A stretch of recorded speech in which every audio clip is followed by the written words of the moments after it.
it sounds like you're Batman and you don't want to break your rule. You don't want to kill the Joker. So when Hitler goes on trial for trying to coup the government, they give him a very lenient sentence of 5 years. He gets out in 9 months. And the Nazi Party is banned briefly, but then they get unbanned a few years later. When you got this guy, this crazy fuck who tries to coup the government and is getting special treatment from this monarchist judiciary, why not use Article 48 there to try Hitler under a military court for what he's done? And by the standards of that time, if he had been tried under a military court, he would have probably been executed. If Republicans want to start a civil war for the fucking fat, leaking, disgusting cunt president who basically sacrificed a bunch of his supporters in January 6th as well, yeah, fuck him. God damn it. That was just not what I was looking for today. Hey, here we go. Saved by the Hutch. Give him a call. Oh, hello. Hello, Hutch. Hey, man. What's going on? Oh, you know, just gaming, vibing. Well, when you're streaming, do you have like a limiter or a compressor on your desktop audio? Through OBS, I do, yeah. Okay. Is that necessary? I don't know. When I set up my OBS, I just looked up like standard audio filters to add and just added those. What are they currently? Like what filters are on there? Like the ones that come with OBS, right? Or you get Reaper ones. Specific filters? Yeah. Well, so there's like an equalizer that I use with the Go XLR, like little mixer. And then as far as the filters for my, why does my mic sound like shit? No, it's not your mic. It's whenever I go on your stream, I can hear my voice getting blown the fuck out. And I guess it's maybe because my voice is a bit lower and like low frequencies will hit limiters more quickly. And then it just sounds like I'm squashed. But I don't know if it's, I keep thinking it's my problem, but then I go and look at my own stream and I sound fine. Interesting. Okay. So that would be a Discord problem, not a OBS problem. Not necessarily. No, it'd be your desktop audio. Unless it, I mean, it could be Discord, but I don't know. I'm not really going through anything on Discord, so that doesn't make sense. Oh, well, I don't know. Yeah, I don't know. I have a noise gate, a gain, just a gain slider and a limiter for my microphone on OBS. So for your not for your microphone, but for your desktop audio. So for what you're hearing that's going onto your stream. It sounds fine to me. No, I don't have any filters for just my desktop audio. No. Oh, okay. Yeah. Okay. Well, we'll see how this goes, and then if it's not, I'll just fix something on my end. Oh wait. So hold on. So you hear yourself back when you have Discord conversations? No, when I look back at a stream that I've been on with you. So if I've spoken to you and I look back at your stream, I'll hear myself coming through your desktop and I sound very different on there to how I sound on my own stream, or even if I call into other streams. So I'm just wondering if there's anything on your desktop audio that's doing something. Yeah, you know what it might be is I have mono checked. Because mono should sometimes be fine. There's... Because my voice is mono. Unchecked it.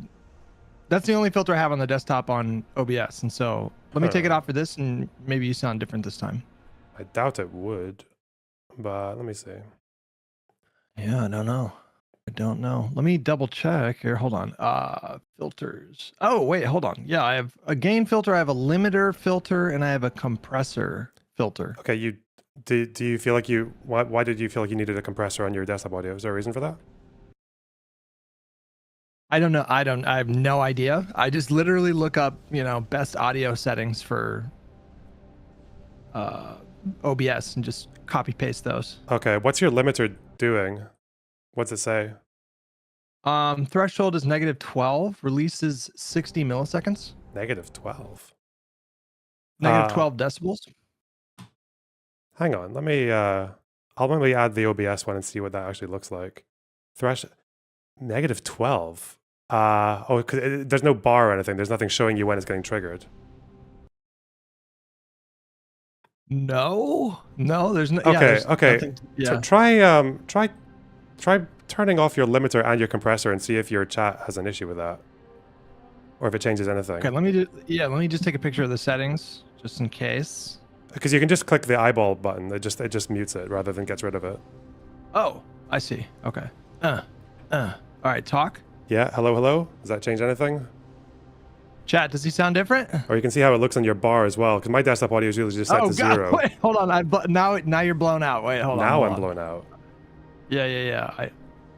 What's your... Oh, is it because you've got anything else on it, like gain or something? Yeah, I had gain. Okay, hold on. Let me turn that off. All right, try it again. Okay, that should be better now. It should have, like, if there's even with no filters on desktop audio, that should be you just hearing everything as it's trying to be broadcast, right? So if your desktop audio has nothing on it, you'll just be hearing a video as it was meant to be heard, and same with Discord voice, and that means it's basically up to them to fix anything. Well, you're jumping into the red without the limiter is the issue. The limiter's putting me into the red. No. I took the limiter off, and now you're jumping into the red. Oh, is it okay, I see. So that would mean... Well, someone in my chat saying I sound better there now. Maybe just... Okay, but I can fix that. Let me turn on here. the limiter. The limiter fixes the problem of peaking. Okay, so but the problem with a limiter on -12 means it's gonna like squash the peak, which can sound nasty as well. That might be my issue then. So what I'm gonna do here is, tell you what, I will take my gain down from here. And if I need to fix it for my stream, because they always say I'm too quiet, I'll just push it up. Oh, I mean, you do sound OBS. quiet to me right now. Let me. Okay. Should I turn you up, or are you going to turn yourself up? I mean, I should wait. Did I just get quieter? I can see that sometimes your voice gets so soft that it's not picking up the desktop audio, and so I'm just going to turn you up, and I think. Oh, I'm being told -6 on the limiter. Wait, no, that's not right. That can't be right. Are they saying it should be -6? That's what they're saying, yeah. I mean, limiters for a desktop audio, if they're going to be there, should be really, really soft. I don't even know why there'd have to be anything more than -2 or 1 just to catch like big peaks. What the fuck, bro? I definitely want to make sure you sound sultry and delicious to my stream, but you're definitely jumping into the red. Well, the red's okay because the red is like minus. If you like the red on your OBS, right? Yeah. Yeah. So the red is OBS doesn't clip on the red. It clips on like it does like it goes like let me try it once. Yeah, it doesn't actually go red. It goes like it goes like white. So you can see on the meter on the bottom. From my end, it's showing me at like there's a number there where the red is, right? And red goes from 0 to like -9. Do you see that? Yeah. So red is actually fine. Red is not, the problem is like digital clipping that you want to avoid. But if it's not actually hitting that clip, it's just going into the red. Red is just like a cautionary area, but that caution area is quite wide, so. Okay, all right. Well, I just turned off all the filters, so. Is your chat saying I sound like shit now, though? No. They're saying you sound better. So, okay, that's all I needed to hear. God! I was worried I'd made it worse. Okay, I have made it worse. Fuck, okay, good. Less is more, Hutch. That's why you're bald. Okay, I'm glad we got through. Wait, what the fuck why do you do? Come on, guys. I'm getting it from all angles. I'm on an island out here, Loner Boy. Oh, I'm going to continue to call you Loner Boy. Smooth, baldy island. I'm sorry. Apparently I'm the only fucking liberal left on this, on the internet right now. Yeah, at least if you're on an island, you can just kind of like climb a tree and your head will like reflect the light and produce a sort of like lighthouse effect. Okay. They'll save you in no time. All right. Well, first off, I wanted to get your thoughts on, so apparently you had a debate with Westside Tyler as well. Is this correct? Yeah. Long time ago now. And I'm told that went kind of crazy. Yeah, well, he's crazy. Yeah, he just started shouting and monologuing over me for most of it, but he was debating me on the pager attacks in Lebanon, and it didn't take that long for me to realize that he literally knows nothing about Israel or Lebanon or pagers or Hezbollah or anything. So, yeah, I think he just got triggered very early on when he couldn't answer a couple of his simple questions, or he answered them badly, and then it was a good debate, though. Good memes. I didn't have to do much. So I am technically what the kids call neurodivergent. Are you? Yeah. I'm just curious. Yeah. So it's okay for me to ask, like, is it? I'm not even kidding when I say this. Like, the anti-fan behavior. Are we talking about like mental illness? Is that what's going on with like a lot of these people? because they get into their minds, and it's like it's obvious when I'm talking to this guy that he genuinely believes that I'm this like pro-segregationist liberal, I guess, like pro-Kamala, pro-segregationist liberal, and that I want to like bring segregation back, and it's like not a bit. That part is probably not mental illness. That part is probably that's partly ideology and partly just if enough people say a thing, that the crowd says something and people are going to believe it. And they definitely don't want to concede that they're wrong about it on the spot with you, because why would you cede ground to someone who might be a segregationist, right? Yeah, but that's wild to me. Like if I'm in a conversation with someone and it turns out that I'm wrong about something, it's really not that hard for me to just say like, oh, I got that wrong. But for some reason, like 95% of the people in the space, they will debate bro themselves into the most insane positions in order to avoid saying just simply, oh, I must have had the wrong impression, which is like not a big deal. Who gives a fuck? That happens all the time. But because he debate broed himself into me 100% being like pro-segregation or like proud of my Confederate lineage, he had to take the position that it's pro-segregation to not want to be in a political coalition with Hassan. Like, I don't know if you saw that whole debate. Yeah, I saw him saying that. Yeah, but this is just people who think they're good at conversations because are good at debates because they just shout at people and steamroll. But yeah, like I don't see any like mental. I mean, as far as Tyler goes, I think he might actually just be like brain damaged. But in any case, like that behavior doesn't have to be mentally ill. It doesn't have to be anything. You can be a completely functioning human being and still behave like that. It's just like ideology can color people's worldviews. Like I guess pride can be a big part of it, especially with men, right? Like the first thing I saw with what he was talking to you is that he was quizzing you on civics, and then he immediately accused you of using a ChatGPT knowledge, even though you seem to know more than he did about the federal versus civil court thing in the Supreme Court and everything else. So I don't know. It just sounded more like that's just insecurity, but insecurity can lead to very irrational behavior from people, especially from men. I mean, it's just, I don't know. I get kind of creeped out when I'm confronted with it because I just don't understand how people. I don't understand how people work that way. I mean, it is kind of crazy too. I'm just looking up like the different neurodivergent conditions that can be associated with having difficulty detecting sarcasm, and it's actually kind of it's not just autism spectrum disorder. It's there's like quite a few here. So don't you think, like, I don't know, I feel like there's something to my theory that the people that kind of box themselves into these insane positions because they can't understand. So like I have talked about, like I do literally descend from like a really famous like Confederate soldier. Nice. But I've never expressed any like pride in that. In fact, I've expressed like being happy that my interracial relationship and my fucking family that I have which is like wildly diverse at this point. Is it one of those things that got clipped and could be interpreted in a certain way, or is the clip itself clear enough?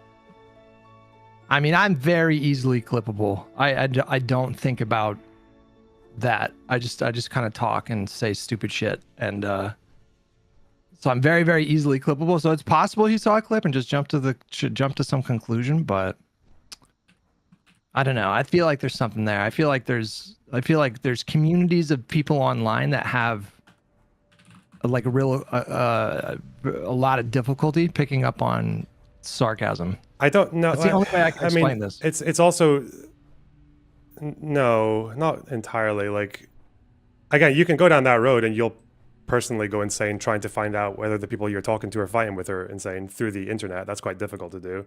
But the problem is that what people are doing there, especially with political issues, is that they're doing something that people have been doing since the dawn of time. Is that you have like it takes like people are complex human beings, and coming to a certain judgment about someone's character is like a really difficult thing to do. You have to get to know someone for a while. There's so much about their life that you're generally not going to know about at all, or what's in their head or anything like that.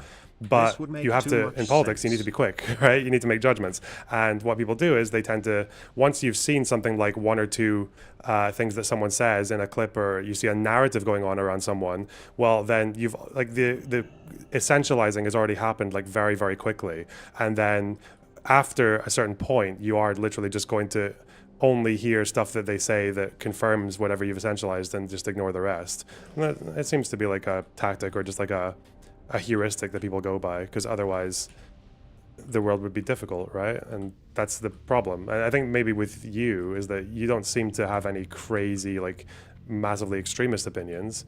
Even people who hate you might admit to that. But the problem with that is that it also means that people who do have a vitriolic and, like, viscerally hateful reaction to things that you say or opinions that you have are probably going to be crazy, or they're going to be more extreme. They're going to be more out there. So yeah, it's a kind of, it's almost like a natural occurrence. Yeah, the human mind, the instinct to simplify things so you can understand the world is a very human thing. So I don't know. I think part of it also goes away / gets better as you get older, because I definitely recall being younger and jumping to wild conclusions about people and ultimately being proven wrong, but having a really hard time moving off of that opinion. I feel like that was very, like, a lot more common when I was younger. And I guess when you get older, you have those kind of experiences more, where your initial assumption was just dead wrong, and so you begin to naturally be more kind of open to people. I don't know. Have you ever seen the film called They Live? No. Is that like an old, like, 80s It's an old horror yeah. film? It sounds like Yeah. the kind of film that you would definitely like. I don't know. It's you know, the whole obey meme that incidentally a bunch of right wingers started using. Like, there's the cap, like, the poster that says obey. Oh yeah. It's like this. I know, It's an old horror film about aliens have taken over the world, and the main character stumbles across a box of fucking sunglasses. And if you put the sunglasses on, you can see the world as it really is. So you start to notice that some of the people are actually aliens, and all the signs that are like billboards selling goods are actually saying marry and reproduce and all this kind of shit, right?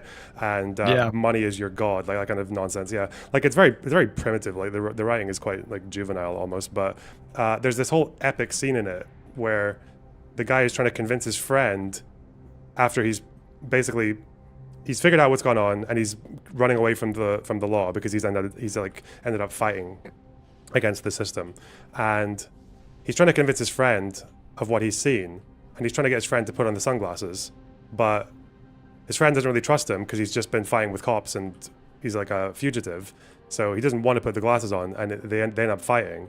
And it's like one of the longest fight scenes you'll ever see in a film. There's just these two guys beating the shit out of each other because the guy's friend won't put the sunglasses on, right? And Gotcha. I once heard this analysis of that scene, which is that it's supposed to be, like, quite symbolic of the whole visceral and painful experience of trying to convince someone that they're wrong of something, and them not, or trying to show someone, like, oh, if you just, like, read this thing or look at this fact check or look at this context and all that, but they just won't do it, and they don't want to do it because the whole thing about feeling that your worldview or something like that is wrong is like it's like a painful experience. It's like fighting to the death with another guy who's, like, equally strong as you, and Yeah, that is very relevant to the conversation. kind of how I feel when I watch Live and Learn, eh? What was your I don't know. That's a bit drama pilled. We had an interesting few weeks of discourse on Live and Learn. But thankfully the last episode, it was about arguing with a guest more than my co-host. So I don't know if you got a chance to see the conversation with Rashad. It was like 2.5 hours long, so I don't know if you watched the whole thing, but not the whole thing, but I got the gist. I'm guessing this is all about the whole I mean, when you said we were going to fight today, I was expecting something to do with that and the conversation you had with Josiah about bending the rules or breaking the norms a little bit to preserve democracy. Is that more or less the fight that you're having right now, as you see it? Yeah, that's been ongoing for a while, but I guess it picked up a little bit more because Rashad took it to a further extreme. But a clip of you popped up on my feed. It's like 2 minutes and 22 seconds here. Oh. And it was you talking about the topic that we were unpacking. But now I'm just curious because, I mean, I guess it is entirely possible that I'm horrible at articulating what I actually think. So I'm curious what you think my position is, just broadly on the topic. Okay, I will give you the most simple distillation. It sounds like you're Batman and you don't want to break your rule. You don't want to kill the Joker. Kind of. Okay. Yes, kind of. You could expand on that a little bit more. I just want to know if you have. It sounds like people like debate. Josiah and Destiny and Rashad, maybe albeit with less convincing examples, want you to. They think that once Democrats come back into office, or what they should have done in pre-2024, is that they should have been willing to break norms and act a little bit out of their regular purview to stay the threat of MAGA ever becoming a thing again. So I think Josiah's example there was something to do with the FCC looking into Fox News after the Dominion case.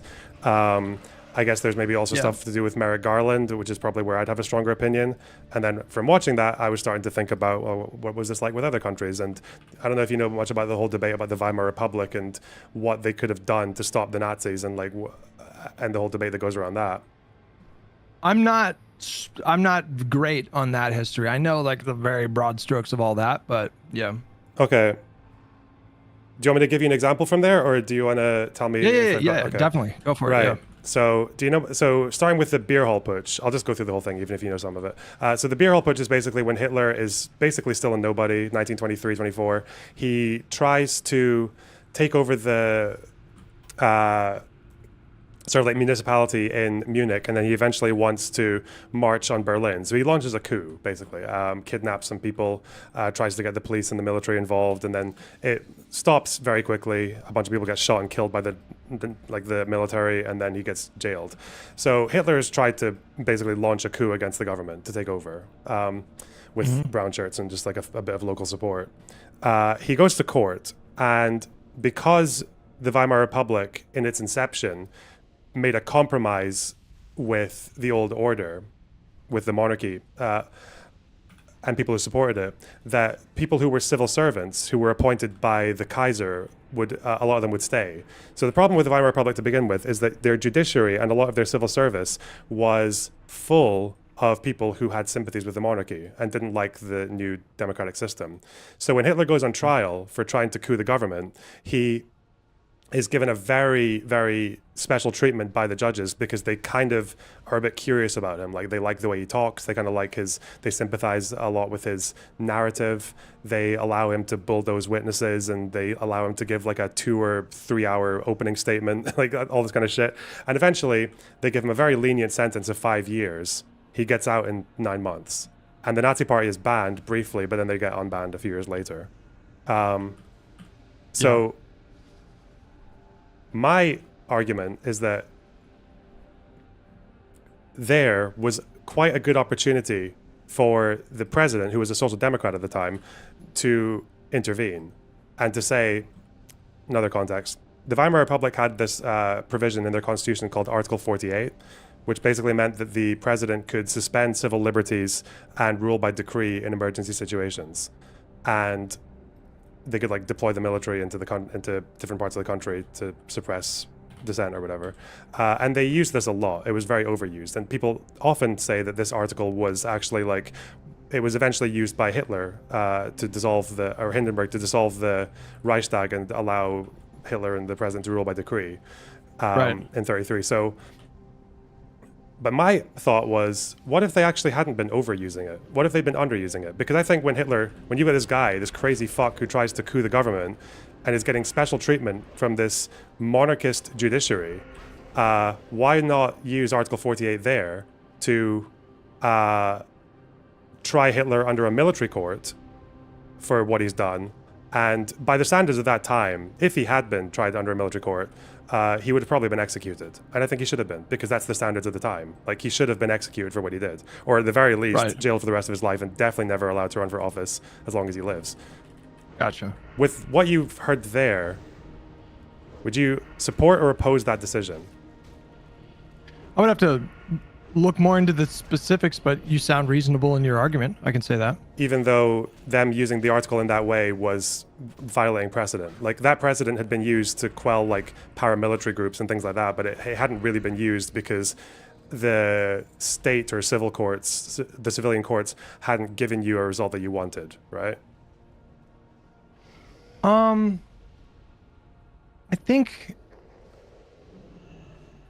think I am struggling to draw a parallel to modern America because our institutions are much stronger than as now. Again, like, you're more qualified to go into the details, but my rudimentary understanding is like one of the reasons why countries like Italy and Germany fell to fascism is because their institutions were way weaker than ours are currently.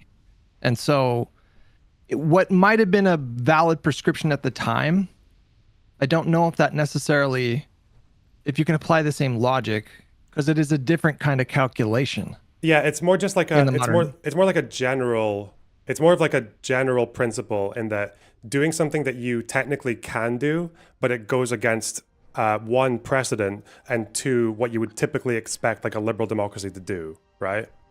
So I'm not principally opposed to that. Okay. I'm not principally opposed to abandoning norms or getting creative or breaking precedent in extraordinary times to deal with some kind of extraordinary threat. I'm not opposed to that at all. It's just a case by case. And you would have to sell me on the merits of each individual pitch. So, you know, the filibuster, for example, that's a Senate rule. It's a norm. I think it's outlived its usefulness. I think the argument for the filibuster was way stronger when we actually had a Congress that was willing to work in a bipartisan fashion pretty regularly for decades. And so you just didn't have the kind of gridlock that you're dealing with now. And I'm not sure if you saw, but there was an interview that Brian Tyler Cohen did recently with Barack Obama. And he talked he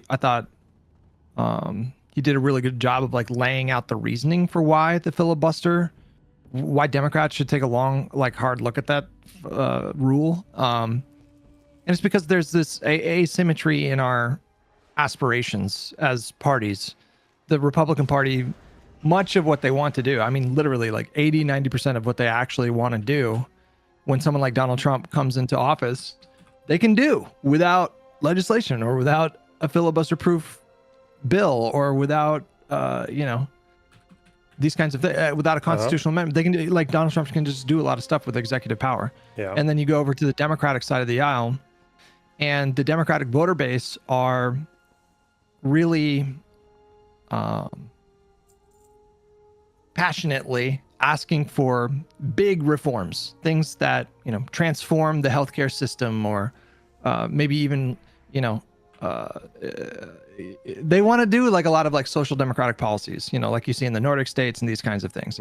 And these require 60 votes in the Senate, which is just basically unthinkable right now in the current moment. And on top of that, it's hard to imagine either party getting to a 60 vote threshold in the next like 10 years. I mean, it could happen. There could be some kind of sea change that occurs, and then that changes the landscape. But because of that gridlock, I mean, this gridlock disproportionately, and I mean massively disproportionately, favors Republicans. Like, they benefit from this gridlock tremendously.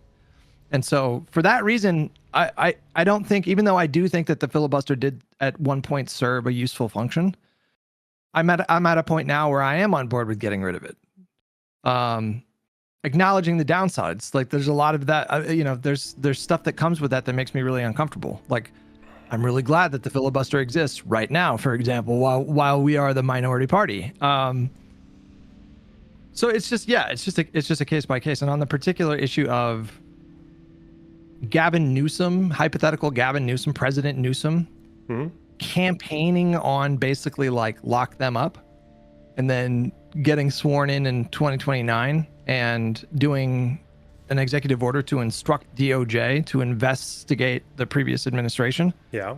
I think I can give you very practical, pragmatic reasons that go beyond any kind of sanctity of norms. Like I'm not, the case that I want to make against Gavin Newsom doing that is not one of, well, this is a norm that we have to protect. Like it's not, there's just very practical political reasons why I think that this would be stupid. And then some of it has to do with the norm, but yeah, I don't know if you have any response there. Was that an example that was brought up by Rashad, or was that like a Josiah or Pisco's one, the Gavin Newsom executive order? That was Josiah and Pisco, and probably 90% of my chat, and like a lot of people on social media. Yeah, I remember. Yeah. It's coming back to me. So as far as because the way to do it to me is a bit more vague because I don't know the American system like well enough for that decision. But so for one, do you agree that there's a problem in America in the sense that you had someone who tried to coup the government, Trump, and you had all of his friends who helped him, and they're most of them are just kind of like waddling around, just like happy dandy and doing their thing, and there's not really all that much stopping them from doing a lot of the same crazy shit that they did before, and Trump is now president. Like that's obviously like an issue, right? Like, do you think that like the fact that Trump, so the way I stand right now is that Trump shouldn't have been allowed to run for office in 2024. I agree. Okay. Yeah. So what went wrong there? There's a really simple solution, or there's a really simple answer to your question. It's not complicated. There's significant rot in the Republican Party right now. So if we rewind the clock back to 1973, 1974, hold on, what year was Watergate? What year did Nixon resign? I think it was 1974. It's bugging me. I'm sorry. It was 1974. The Republican Party at that time, I mean, I don't know how much you know about U.S. history. You seem to be like really informed on history stuff, but like at the time, the Republican Party was really strong. Nixon in '68 just absolutely blew the fuck out of the Democratic nominee, this guy named Humphrey. And in 1972, it was a Reagan-Mondale landslide. He won every single state except for one state. And so the Republican Party at that time had so much power, way more power than they currently have, with more kind of evenly split margins in the Congress and a not really convincing electoral win from Trump in November 2024. But even then, back then, you had a Republican Party that actually seemed to have people with actual principles, that actually believed in the principles of liberal democracy. And they saw what Nixon did with Watergate as more and more stuff came out and became public information. They reached a point where they believed that it was just untenable to have him stay in office. And so, the Republican leadership in Congress at the time went to the White House, sat down with Nixon and told him, listen, you can either resign and get a pardon from Ford, or we will impeach you, we will convict you in the Senate, and there will be criminal charges. And he decided to resign. We don't have that Republican Party now. Like that Republican Party, the rot has been increasing year over year for decades. It's just been getting worse and worse and worse and worse. And now we're in a situation where it's basically like Frankenstein's monster. And the party in terms of the people that are in the Congress are just, they're all sycophants. They're all corrupt. None of them have any kind of like principle allegiance to the Constitution, to the American system of government. They're all purely motivated by self-interest. They, want to leverage their friendly relationship with Donald Trump to, advance their careers once they leave office, do podcasts, whatever the fuck they're going to do. And so there's just no mechanism of accountability that we can rely on from the Republican side of the aisle. So that was a bit long-winded, but that's basically what's happening right now. Because there would have been a political solution to make sure that Donald Trump was not able to run for office after January 6th. It would have been the second impeachment. The Democrats impeached Donald Trump in the House. It kicked over to the Senate. There was some early reporting that McConnell was considering trying to whip votes behind the scenes to convict him in the Senate to make sure that he could never run for office ever again. There were a lot of Republicans in the Congress at the time that were, very pissed off about what happened on January 6th. And then McConnell got cold feet and decided not to do that. And there was another mechanism to make sure that he couldn't run again. Well, actually, I don't even know technically, but if the court cases had played out, he would have lost in federal court against Jack Smith. He very, very likely would have been sentenced to, prison, and I doubt he would have won election. Technically, I think you can run even if you're in prison, but I really doubt he would have won if he was in prison. So, yeah. Okay. Right. So, okay. First of all, listen. I love you. You're my boy. With the greatest respect, someone I fucking asked. Okay. I was asking what the problem. Obviously, the Republicans are fucked, right? Yeah. Like the problem right now, and when people mention the Weimar Republic, I agree. The challenges are not the same as what you have in America. That's true. But there is one central core problem, which is that the Weimar Republic was a democracy without Democrats. And now America is a democracy without Democrats, at least like half of them, right? Or more in the House and Senate. So the issue we have now is that, yeah, Republicans are fucked, but it's what Democrats can do to unfuck them, right? Or to counter it. I was wanting to know more like what the Democrats could have done in 2024 or pre-2024 to deal with that issue. So like for me, I understand why Biden picked Merrick Garland. I can steelman that. But the problem is that you had this issue where the issue of whether Trump wasn't even fit or unfit for office, it wasn't even resolved, right? It wasn't even answered legally whether or not he was fit because they didn't expedite that process. So like what would be your argument against something like Biden at that time, either doing an executive order or behind the scenes going to Merrick Garland saying, the fuck are you doing, man? Like, we can't have another election with this guy who tried to coup the government being allowed to run for office, and not the question of whether or not he tried to coup the government being answered legally. Like, what's going on here? Can we speed this up or what? What would have been the problem with that? Yeah. Well, there's a few ways of getting at that. I mean, there's a few different answers there, but if I want to restrict it to, first of all, hang on. Didn't you tell me, what was the question you asked me that I did that answer for? Oh, I was kind of joking. I was just saying what went wrong. Like what went wrong that allowed Trump to run for office? And you pointed to like problems with the Republican Party. I got lost in I was more asking, analog? yeah, Okay. I was asked, yeah. And I was asking obviously Republicans are fucked, but we're in a position right now where it's like, yeah, the hordes are battering at the gates, and we're just like, why is this happening? And it's like, well, there are a bunch of hordes. They just don't like us. Oh, yeah, we know the hordes are fucked. I just want to know what the defenders can do. Yeah, the Democrats. What they should have done. Yeah. My point was that it's not something that one political party necessarily has the power to do on their own. And in the case of problem, then. I mean, it is a problem. But this is one of the imperfections, I guess, of like liberal democracy. You can't really have a situation where a party can just, unilaterally stop someone from running for president, especially if that person still has the support of, 40 to 45% of the country. It's not something that they can just like do on their own. And as far as like what the issue would have been for Biden to do what you suggest, well, I think the issue is pretty obvious there. Merrick Garland was a Boy Scout. Like he was a fierce institutionalist. He did have respect for the longstanding norm of an independent DOJ. And if Biden would have done that, Merrick Garland literally would have resigned that day and probably gone to the media to say, I was asked to do this. I'm resigning. This is, beneath the office of the presidency and da-da-da-da.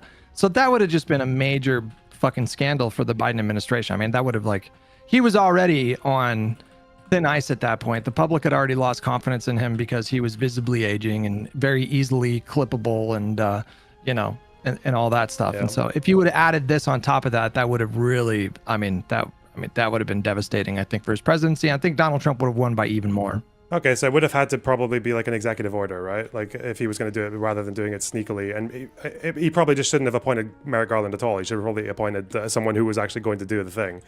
Because to me, you said Merrick Garland was an institutionalist.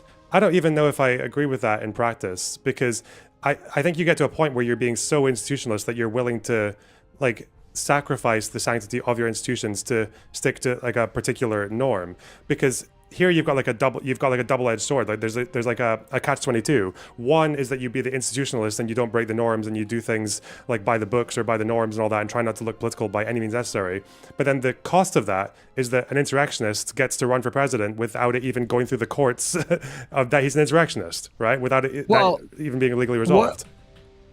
Well, I mean, Merrick Garland didn't have the power to stop him from running for president. Even if Donald Trump would have, I mean, I just said a moment ago, I think he would have lost if he was in prison, but you know, Merrick Garland had no authority. Like, you can be a convicted felon and run for president. No, but I mean, like, but I mean the process of going after him for the voter fraud case, no? For the voter fraud case? Well, Which with case? the fake electors, I'm sorry. Oh, no. He if he would have initiated criminal proceedings right away, like, you know, month one of the Biden presidency, instead of waiting, I think it was like a year before he appointed a special counsel, or maybe a year and a half. I don't really recall the timeline. But even if that would have played out and Donald Trump would have been convicted and sent to prison, like, you can technically run for office like from prison. So I don't know if I'm being too technical here or no, I understand what you're saying. Yeah, because the problem there is that obviously like that technically wouldn't have been insurrection. He probably I'd assume he would have probably gone to prison for that, or but then there's still a problem there because is your argument basically that wouldn't have because it's technically not insurrection, like he can still run again, like the 14th Amendment doesn't stop him, even if he's been found to literally try to coup the government with, he's guilty of a coup, but not an insurrection, right? Like, yeah. Yeah, Jack Smith didn't charge him with insurrection. Yeah, but yeah, like, I know, yeah. So let me just say real quick, I fully agree that Merrick Garland drug his feet. And, you know, I think even more egregiously than on the Jan 6 stuff, because he could have, you know, as soon as he was confirmed by the Senate and took over that job, he could have appointed a special counsel day one to look in the Jan 6 into the Jan 6 stuff. But even more dead to rights was the classified document stuff in Florida. I don't know how familiar you are with that case. Yeah, I read through the indictment, the first one, yeah. Okay, so they had him fucking dead to rights. I mean, like, really quickly into Biden's term. They knew, like the DOJ, FBI, Garland, they knew that he was lying to them about what documents they had. They knew that he was trying to get his subordinates to, you know, lie to FBI investigators. They were moving the documents from here and there. They were trying to literally destroy evidence. They knew he was doing that for fucking like a year and a half before they finally did a raid in Mar-a-Lago. And that case was a fucking slam dunk. And so the fact that Garland waited as long as he did, I think that was because he was concerned about the appearance of any kind of like political influence in the investigation. But in that caution, he sort of indirectly caused, I think, Trump's second term. And so I would never fight anyone on the idea that Merrick Garland waited too long. I would not fight anyone who said that Biden, who think that Biden appointed the wrong person for that job. He should have appointed more of a bulldog. He appointed Merrick Garland, I think, in an attempt to sort of like, in part, try to right a wrong, because Merrick Garland was denied a confirmation hearing to become the successor to Scalia after he died, Scalia after he died, and so Biden, that was like, I think, his attempt at like balance or justice or something like that. Yeah, like, or it might have also been because at least someone who was knowingly going to be like a bit more soft, like Merrick Garland, could have also been what helped Biden secure his legislative agenda, which required Republican input, right? So maybe he just decided that like the legislative agenda was more important than the prosecutions against Trump, which I can understand as a steelman if that's actually why he was doing it. But in any case, sorry, just to address fucking Devi in my chat saying, Loner, you'd have no idea what you're talking about. Please educate yourself on what is legal. You fucking inbred retard. I'm trying to go through like a Socratic method with my friend Hutch here. He's just taking a bit of time to answer his questions. So I'm just trying to get to the point. The point I'm trying to get to is my understanding of the 14th Amendment and Section 3. No, I'm not having it's okay. Am I being too long-winded? No, it's okay. Nothing you're saying is irrelevant or anything. You can tell me. You can tell me. It's fine. I'm trying to get to this idea that with 14th Amendment 3 or whatever, am I correct that insurrection doesn't need to be a criminal conviction, right? To disqualify? I got to be honest with you. I don't know. I'm not the legal guy. Okay. I don't read legal. Right. So the problem that I seem to have run into, and I'm trying to understand this with the 14th Amendment, is that it says that like someone who's an insurrectionist or rebellion or whatever, they can't run for president. But I don't think it actually says that it has, or I don't think it's understood that it has to be like a criminal conviction, which is why I think the states were trying to have their input. But then the problem I run into is like, even if that's the case, then like who enforces it? The problem I'm trying to like get through is that it seems like there is a fundamental problem in the American system itself that has allowed this to happen. It shouldn't really be the case that it depends on who you pick as the head of the DOJ on whether or not a guy who tries to coup the government can run for president. Like that should be settled every single time it happens into eternity. But in this case, it wasn't only that it wasn't even applied, it was that it was like, the question wasn't even answered. It's not like he even got like exonerated by the court. It was left standing. So real quick, someone in my chat said SCOTUS said that Congress needs to apply the disqualification. Yes, they said that, but then I think if you looked at the concurring opinions from quite a few of the justices, was they actually believed that was an overstep because they were trying to make the case that states couldn't do it, but like whether the Congress would be the only body to do that, because that doesn't make sense either, right? Like if they're saying that if it's now the Congress that has to be the ones who decide to enforce it, then what? So if a guy tries to coup the government, but it's not legally an insurrection, then you still need 2/3 of the Congress to enforce that provision of the 14th Amendment. That doesn't make any sense. That just means as long as you have like more than 40% of the Congress is anti-democracy, then it's fine. Like that's so my problem here is that the system itself is fucked. Like the system itself has a hole in it that might not have been anticipated by the founders or whatever else, or by norms and precedent, has not adequately dealt with this, which is why when you have that issue, I have much less of an issue with things like going against these norms, because right now the norms are actually pragmatically fucked as it is, because they have basically allowed this situation to happen without the appropriate recourse, which is why I'm not so. I'd be struggling to see why, like an executive order to get the DOJ to actually pursue these people and get criminal convictions and set some precedent that if you try to do this, you should never be allowed near an office for the rest of your life. That this is just going to keep happening. That Republicans aren't going to change.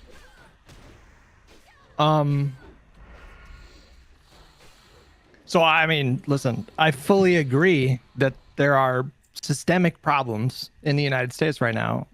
It is crazy that someone like Donald Trump, after doing what he did, was allowed to run for office again. And I certainly agree that Merrick Garland, while I think he was a really good AG, and he seems to be like a very serious person, you know, he prosecuted Democrats, for example.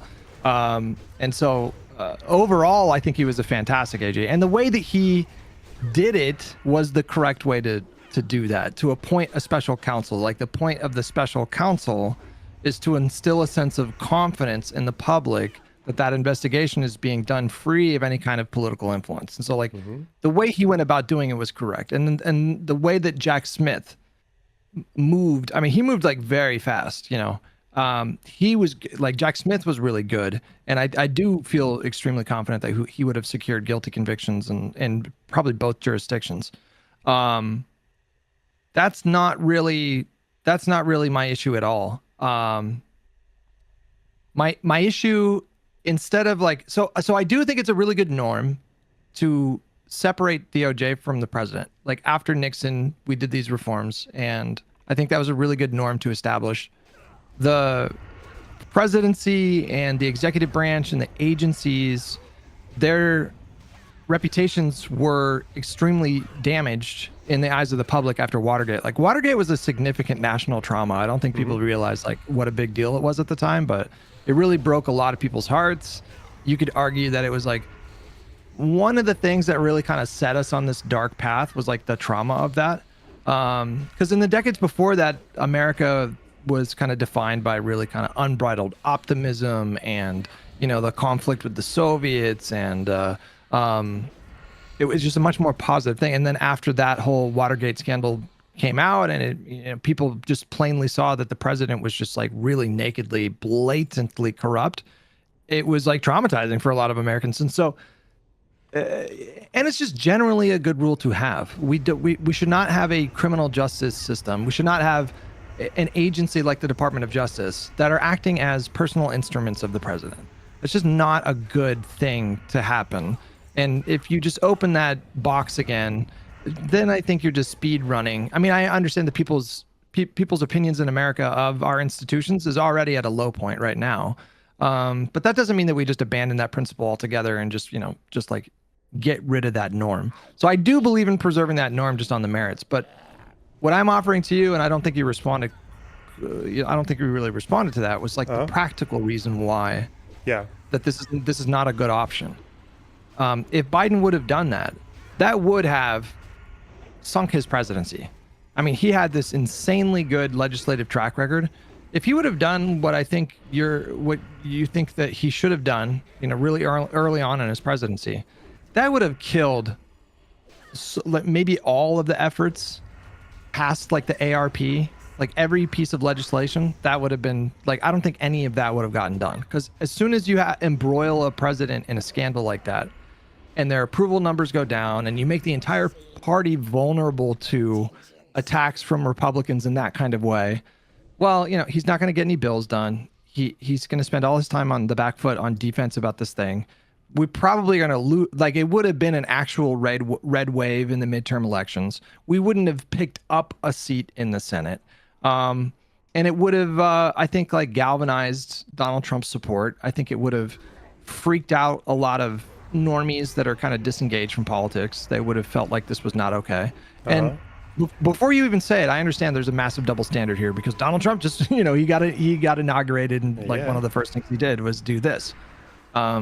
But I have more on that, but I don't want to be too talky, so I don't know if you want to jump in. No, that's here. fine. Yeah, like the problem there as well, though, is just like what's the Republican base going to accuse Trump of doing that they weren't already? Biden, sorry, they were already accusing Biden of like political witch hunting or whatever else. But in this situation, I don't. That prediction is maybe like phase one of what might happen. But if he actually does manage to, through his intervention, expedite the process of putting Trump through like a proper hearing on the fake elector scheme, then the next phase of that also is why doesn't anything that comes out of that trial or that hearing become national news and fuck the Republicans even more? Like, what if Trump's having to go and explain himself in front of a court about the fake elector scheme and stuff that he says before and afterwards when he's in the hearing? Like that, why wouldn't that start to come into the news cycle? I think we actually ran into an issue in the opposite direction, which is that up to 2024, half the country doesn't even seem to know what the fake elector scheme was. Even a lot of Democrats don't know what it was or really understand what happened. So more than half, probably 80% of the country. And someone's saying federal courts aren't public. Yeah, I know, but that doesn't mean that if the decision isn't being expedited, then obviously findings from that are going to come out, aren't they? Like, that's not going to be buried if he's going through that procedure. We learned about the guilty on 34 counts when that finished. So why wouldn't the same happen with the fake electors trial? And why wouldn't that color voters' opinions? I run into this argument a lot where I'll play out the tape of some proposal, and the thing that people hit me with a lot is what you just said, which is like, well, the Republicans are just going to accuse the Democrats of X anyways, and so what difference does it make? I get a little frustrated with this line of reasoning, because it almost amounts to the idea that the Republican base is the only thing that matters in the American electorate. And they're not. Like, of course, the Republican base, they're mostly kind of insane and will accuse every Democratic president of the most unhinged shit you could possibly imagine, as is evidenced by, Obama's 2 terms and Biden. Biden shitting his pants in front of the Pope and fucking molesting children, and Barack Obama being like a secret sleeper cell for Al Qaeda, and like, they're gonna be insane and do all that stuff. That's true. You can't. I'm not saying we should choose our actions in anticipation of like what they're gonna do and try to prevent them from doing that. I'm not saying that. Like, just that's not a factor. But there's a lot of other people in the country besides just the Republican Party base You do have and this number is growing, about 40% of the country right now are registered independents. They have leans, like there's like, most of them have partisan leans. So like percentage of them are going to be Republican leaning independents, and a percentage of them are going to be Democratic leaning independents. If you do what you suggest, if Biden did what you suggest and, instruct DOJ to look into Donald Trump and to investigate him and prosecute him or whatever, forget the Republican base. That doesn't matter. You will lose like a very decent chunk of the center, and you will lose some Democrats at the same, like it's not, 5, 7, 8% of Democrats are going to be disgusted with that kind of, I mean, I would have been disgusted by that. I would have still continued to vote Democrat, but I would have been really disappointed if I would have seen that. You wouldn't have tried to defend him on it in the sense that like, there's a problem here. There's an insurrectionist trying to run for presidency and he's not getting dealt with legally. And the DOJ is not fulfilling its function, at least in terms of serving the Republic, right? Like it's a very key part of it, isn't it? No? You wouldn't try to defend that decision or? I guess what I'm trying to get at is, obviously my calculation is, I think that had he done what you suggested, it would have made the situation even worse. That's what I think. Okay, but that's the pragmatic argument rather than the principled argument. So because yeah. But I'm just saying. So it sounds like, just to be sure, we agree with the principled argument, because the way I see it is that something is being violated one way or the other. On one end, Biden is getting involved with the DOJ and getting them to expedite their the charges against Trump. But then the other violation is that an insurrectionist is getting allowed to run for presidency without it being legally resolved exactly what he did, right? So yeah. To me, I see that as like, well, I'd rather the violation but you seem to agree with that in principle. You're just not sure about the outcomes. Is that right? I would be willing to compromise my principles in a situation like this if I felt confident that doing it wouldn't provoke a worse outcome. So I do believe that it's a good principle to have an independent DOJ. And I think that we should fight to preserve that. Like, if one party is going to lose their fucking rocker, you do need to have, in a two-party system, one of these parties needs to be fighting for the system, which sounds super cringe and too lived out. And I want to be clear again, I'm not talking about a dogmatic adherence to principles and norms. I would be willing to bend. It's just a simple harm reduction calculation at the end of the day for all of these things. And in my mind, this sort of proposal has significant risk. Like, I think it would, I don't even think in my mind, it's not a risk. It's a certainty that if Biden would have done this, he would have sunk his entire presidency. He would have sunk his entire legislative agenda. We would have been absolutely massacred in the midterms. I think you would have made a martyr out of Donald Trump. And so, maybe he's in prison, maybe not. But by the time we get to 2024, then you have like President Vance winning all the battleground states plus, Minnesota and Okay. You're very certain of that. But, do you believe this? And this happens even if it results in Trump getting convicted for the fake electoral scheme? Yeah, I do. I really do. Yeah. That's crazy. Wait, what do you mean? I just don't know how you can predict that. With what I'm seeing right now, and with the discussions that I hear between Americans, even if they're on the Democratic side, I feel like most Americans don't fucking know how any of these systems work. Like it should be a massive fucking world ender that Trump is going on Truth Social, telling the DOJ who to go after, but it just doesn't seem like people care all that much. So why would it be different? Well, why don't we talk about like the actual hypothetical here? Like, so you would be on board with Newsom? Hypothetical Newsom, say he wins, and then it's January 20th, 2029, and he announces day one that he's going to instruct Attorney General Jack Smith to investigate the previous administration. Like, you can't think of any pragmatic arguments against doing something like that? Oh, I can hear the pragmatic arguments against it. I think they're outweighed by the pragmatic arguments in the other direction. I think, or like the arguments against not doing it, because something is missing right now. There's like a missing piece in the American system where doing things properly is not, or doing things normally is not answering it. So maybe that solution in particular, and again, I don't know the legal theory or the American system well enough to know like if there are better alternatives, but something different and something uncomfortable needs to happen is like the more broad prescription I'm making. It seems like you're okay with that. principle, but you just don't seem to know. You don't seem to have heard an example that's convincing to you. Is that right? I haven't heard an example that I think mitigates the kind of significant risk that I'm talking about. And I have an alternative proposal that I think is better, that doesn't have the risk. And it affects it. You end up at the same outcome. My whole thing this entire time is, Newsom can run in 2028 on a platform of accountability for corruption in government. Okay. You just keep that shit nice and general, so that you don't signal to voters that you want to wield DOJ as a personal instrument of the Democratic Party. But you can say, no one is above the law.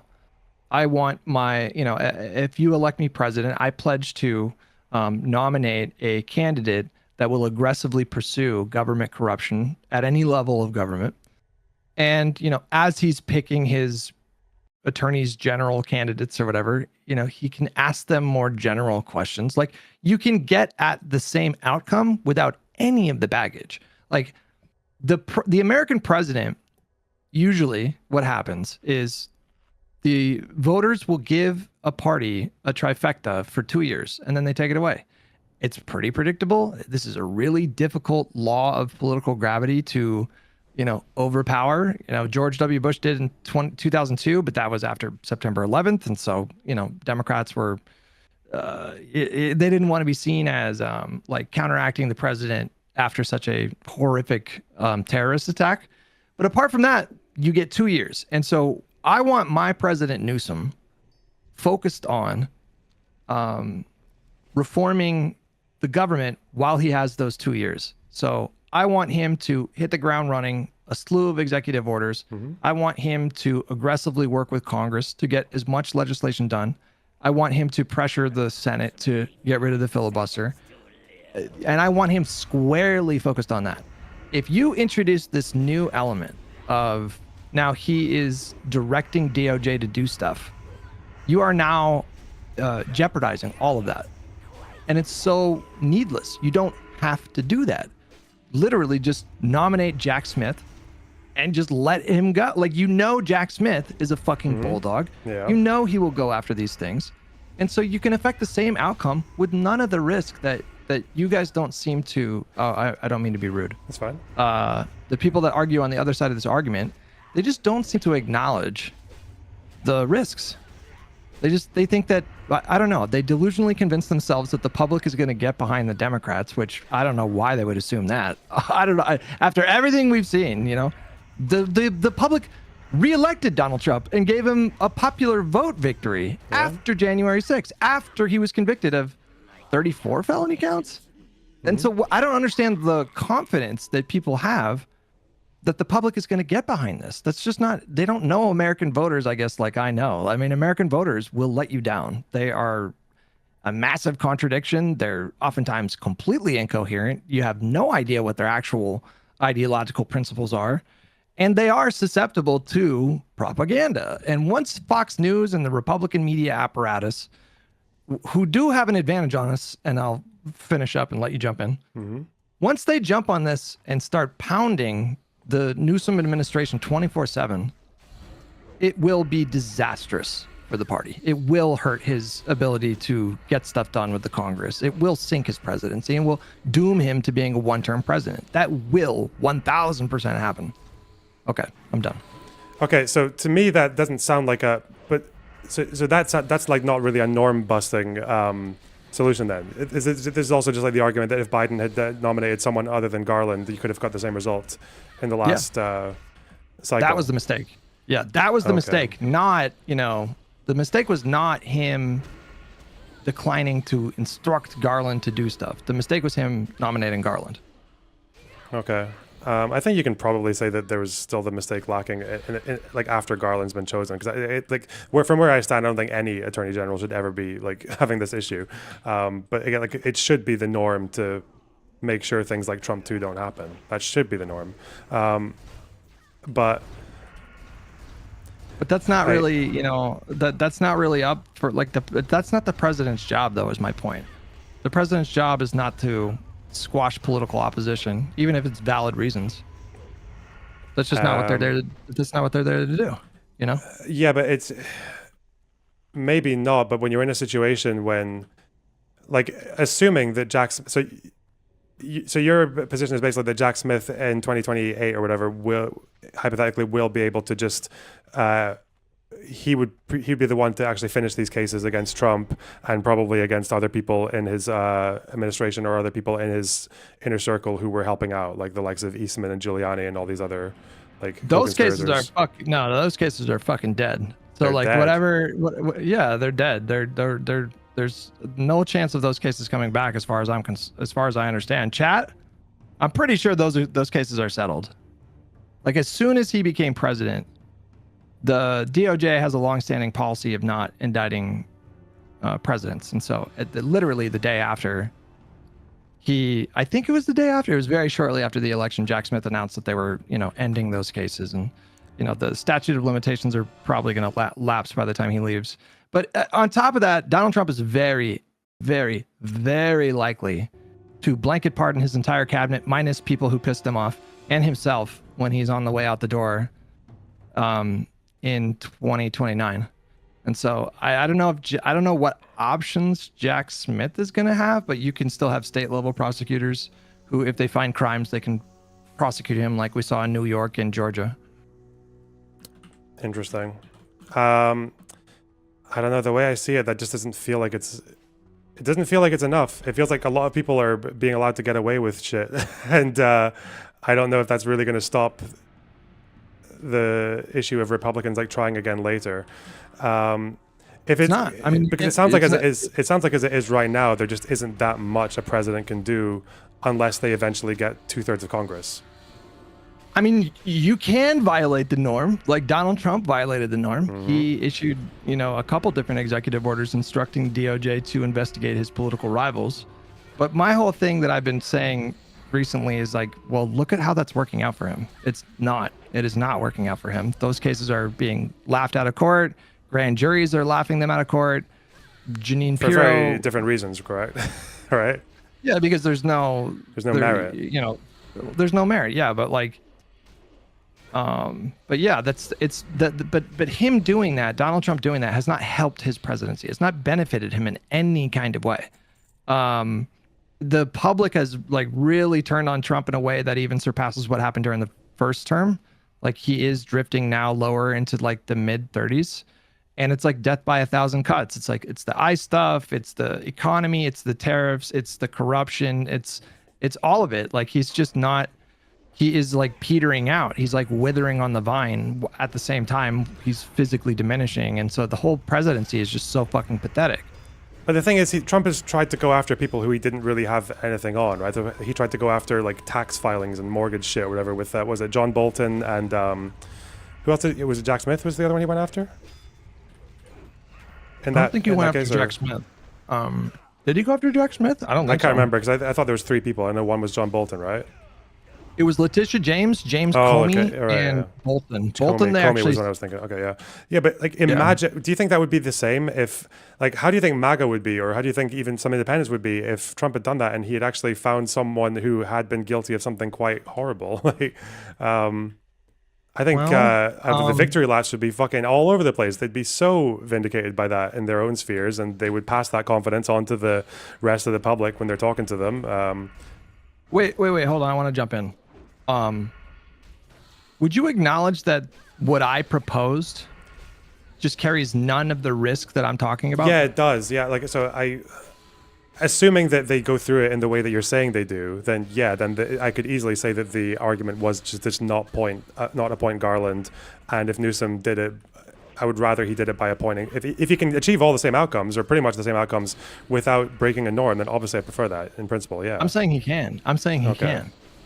He can do that. You can have private conversations. You can have, when you're interviewing your candidates, you do have to be a little bit careful because those candidates are going to be they're going to give testimony on the Senate floor, and the Republicans are going to ask him, did you have any conversations about this?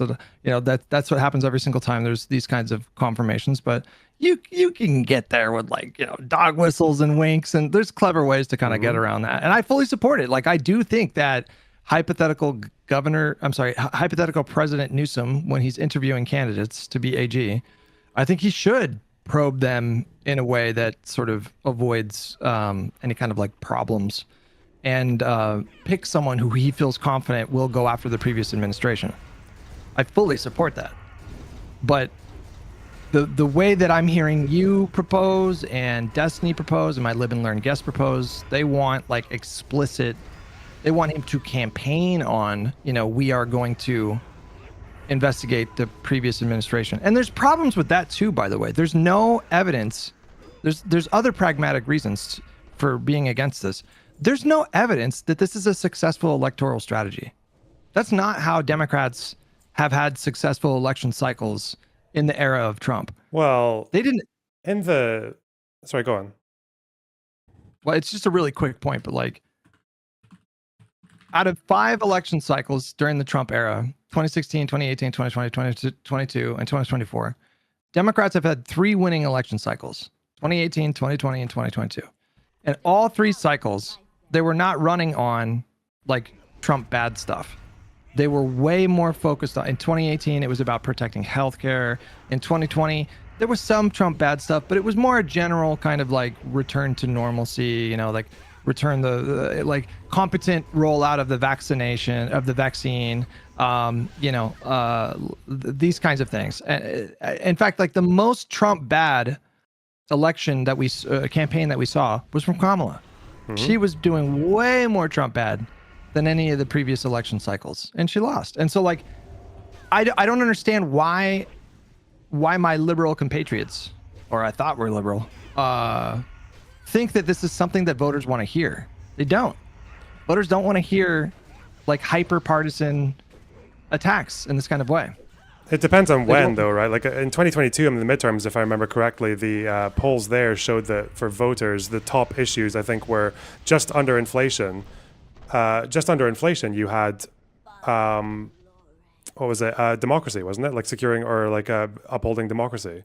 That was a big issue, because that was obviously, it wasn't that far off of, I think it was in Pew. It seems like it was a top issue just under inflation. And obviously that would have been, again, another good time to propose something a bit more radical, because again, that's that's when January 6th was still fresh in people's memories, right? Obviously now it might be harder. You got to be careful with that. So first of all, I think the second most important issue was reproductive rights, because the Supreme Court had just ended Roe v. Wade a few months before the midterms.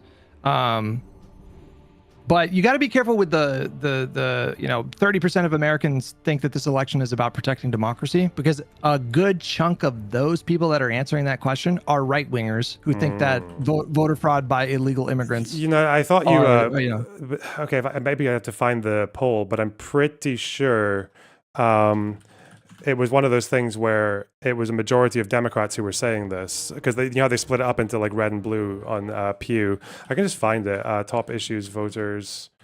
No, but the question. So I'm sure that was important for Democrats. But the question is, what were the most salient, important issues for independent voters? That's the bigger question. That's the bigger consideration. Okay, so this didn't say independent voters. This just said economy. It was top, and then second was future of democracy, and it was 80% Democrat and 70 Republicans. So okay, yeah, to make it that way, you will. Yeah, so a decent chunk of those people were their idea of the threat to democracy right now is they think that literally millions of illegal immigrants are voting in elections. Mm-hmm. But if you look in poll after poll after poll. And this is something, I'm about to tell you something that does not map to online political discourse at all. But the vast majority of Americans, when you ask them, want the parties to start working together again. They don't want the partisan bickering, which again, that is if you glance at Twitter every day, you would not think that. But this is not true. I mean, this has been something that has been the case for years. This is why I think you're seeing candidates like Talarico in Texas. Are you familiar with him? No, but is this independents who are saying this, or just everyone? It's everyone, but especially independents. Okay. It's everyone, but it's especially independents. But Tallarico is he's this really interesting Texas Senate candidate out of Texas right now. But he's running on a platform that is he explicitly avoiding partisanship. So he's saying it's not about Democrat. He's a Democrat, but he's like, it's not about Democrats and Republicans. It's about, keeping your eyes up at the oligarchs and the billionaires. It's kind of like a soft Christian liberal populism. But that's because he's speaking to a significant portion of the electorate they want to move past the partisan bickering. Yeah, that just seems like a hard thing to do. But obviously the solution to that is like, I wouldn't even say 99. It's like 100% of the work to achieve that needs to come from the Republican side. Like that's where like all the reform and all the change needs to come from them. Democrats are not the reason that's a problem. No, I agree. I agree. But then the question is like because again, like going back to the practicalities, I don't really care how it's done. I just think it needs to, if there is a nice norm inclusive way to do it, then fine. It's just that for somewhere like the way that the American system works, like it failed up until 2024 and it's going to fail again if there isn't like substantial justice done on the people who tried to coup the government and who fucked around with the time that they were in office as well, like under this presidency. And like I'm saying hypothetically, like if the norms don't achieve that, like if that outcome that you're saying doesn't happen, so let's say Jack Smith does get appointed, but there are whatever other obstacles in the DOJ because they want to appear non-partisan or whatever the fuck else, then that's a problem that I would be completely for the executive getting involved in. Like, would you feel the same way if Jack Smith gets appointed at the DOJ and then for some reason, like maybe because of the staffers there or because of like maybe he's feeling pressure to not look non-partisan, that he ends up going too slow? Would you want the executive to get involved then, or?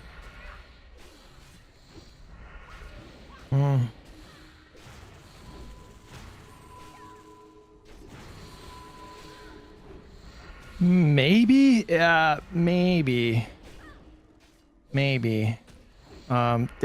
It is tough for me.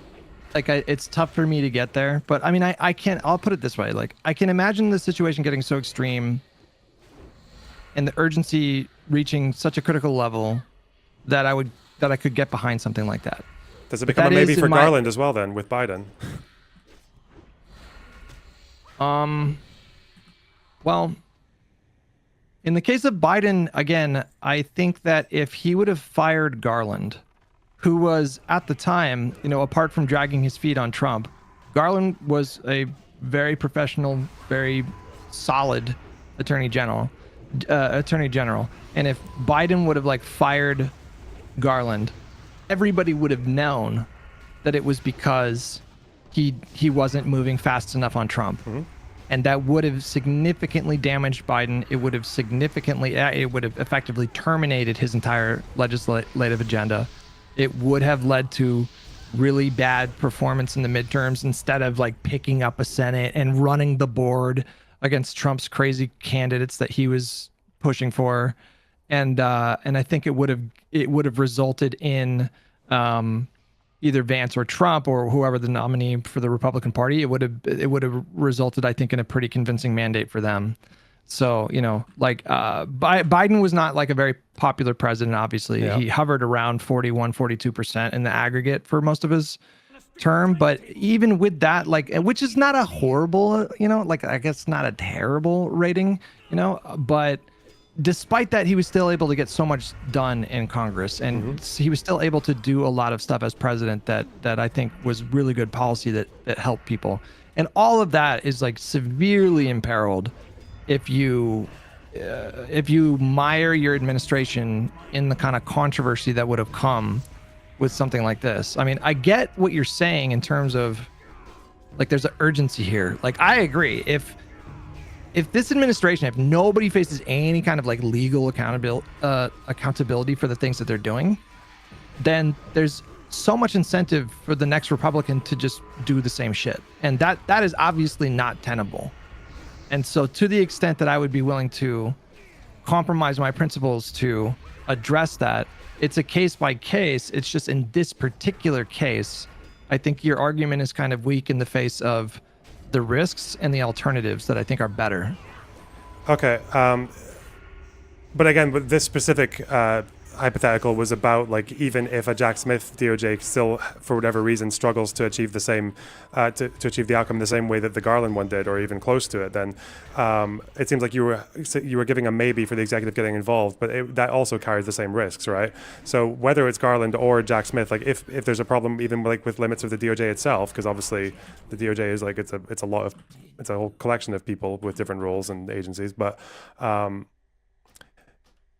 that's the only thing I'm maybe struggling with, because again, like I'm happy to go with the normal way. It's just that if the normal way is not working, then the risks go both ways to me. I don't know how much you know about like what they did with Brazil, because you know how like Bolsonaro tried to coup the government in 2022 when he lost, and then he got fucking booted out.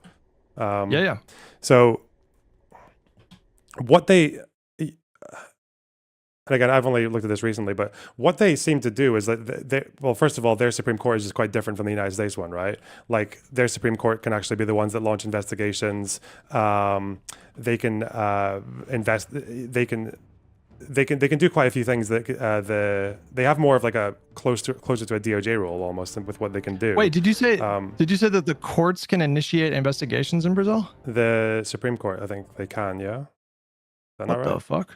That's an interesting system. Okay. Yeah. So it seems like a lot of what they do is similar to maybe what I think the DOJ should have been doing, because they also have like a fake news inquiry where they could investigate like people who were engaging in slander and like fake stories and specifically threatening the court itself. But basically, like in 2019, they oversaw a whole bunch of they went through this kind of overhaul against disinformation and things like that, and it resulted in something like court decisions becoming expedited a lot quicker. So it used to be like a third of cases were ruled on in a single year, but then the year after it was like 2/3 or 70%. And they were also basically they allowed themselves to order like the removal of disinformation around elections, like the Supreme Court did this. And then obviously they finally ruled against Bolsonaro because he abused his power for corruption, protecting his son, whatever else, and also for manipulating media coverage around the election. So he's basically banned from office until 2030, and other people in his administration as well are banned. But it seems like to get an equivalent of that in America would require some kind of like change to the DOJ to make the DOJ more proactive in terms of protecting democracy. Because the problem I see is that the president getting involved with the DOJ looks bad because you can't make it look non-partisan. But the problem there as well is that like if one side is anti-democracy, then everything that you do to defend democracy will look partisan, right? Even if the DOJ unilaterally or like without any pressure from the president decides to go and pursue like defense of democracy, it's going to look partisan because the only people that go after will be Republicans, right? Yeah, 100%. Okay. The other case that you went over with Josiah, I guess, because I was curious to get your thoughts on this, was like he was talking about the FCC going after Fox because of the Dominion scandal. Is that right? Yeah. Okay. Do you see this the same way? Like it's just not the FCC's job? Like they're generally supposed to be laissez-faire when it comes to free speech, and like why would they start investigating Fox because after the civil suit? Or so our investigative agencies so the FEC is a regulatory agency, so I don't think they would be under the DOJ, right? No. But our agencies are supposed to be like free from any kind of political influence. And so there's two different hypotheticals that we're talking about here. There's one hypothetical where through the Dominion lawsuit and information that became public during that process, and maybe the FCC gets like anonymous phone call giving them a tip about some kind of like impropriety or illegality on the part of Fox. In that situation, if the FCC opens an investigation, that's great. That's how the agency is supposed to operate anyways. But I felt like what Josiah was saying, without fully committing to it in a way that like Rashad did, I felt like he was coming at it more from, let's just decide to arbitrarily open an investigation into Fox News in search of a crime because we disapprove of them being a propaganda arm for Trump. And at that point, then it becomes a partisan investigation. Then it becomes a politically motivated investigation.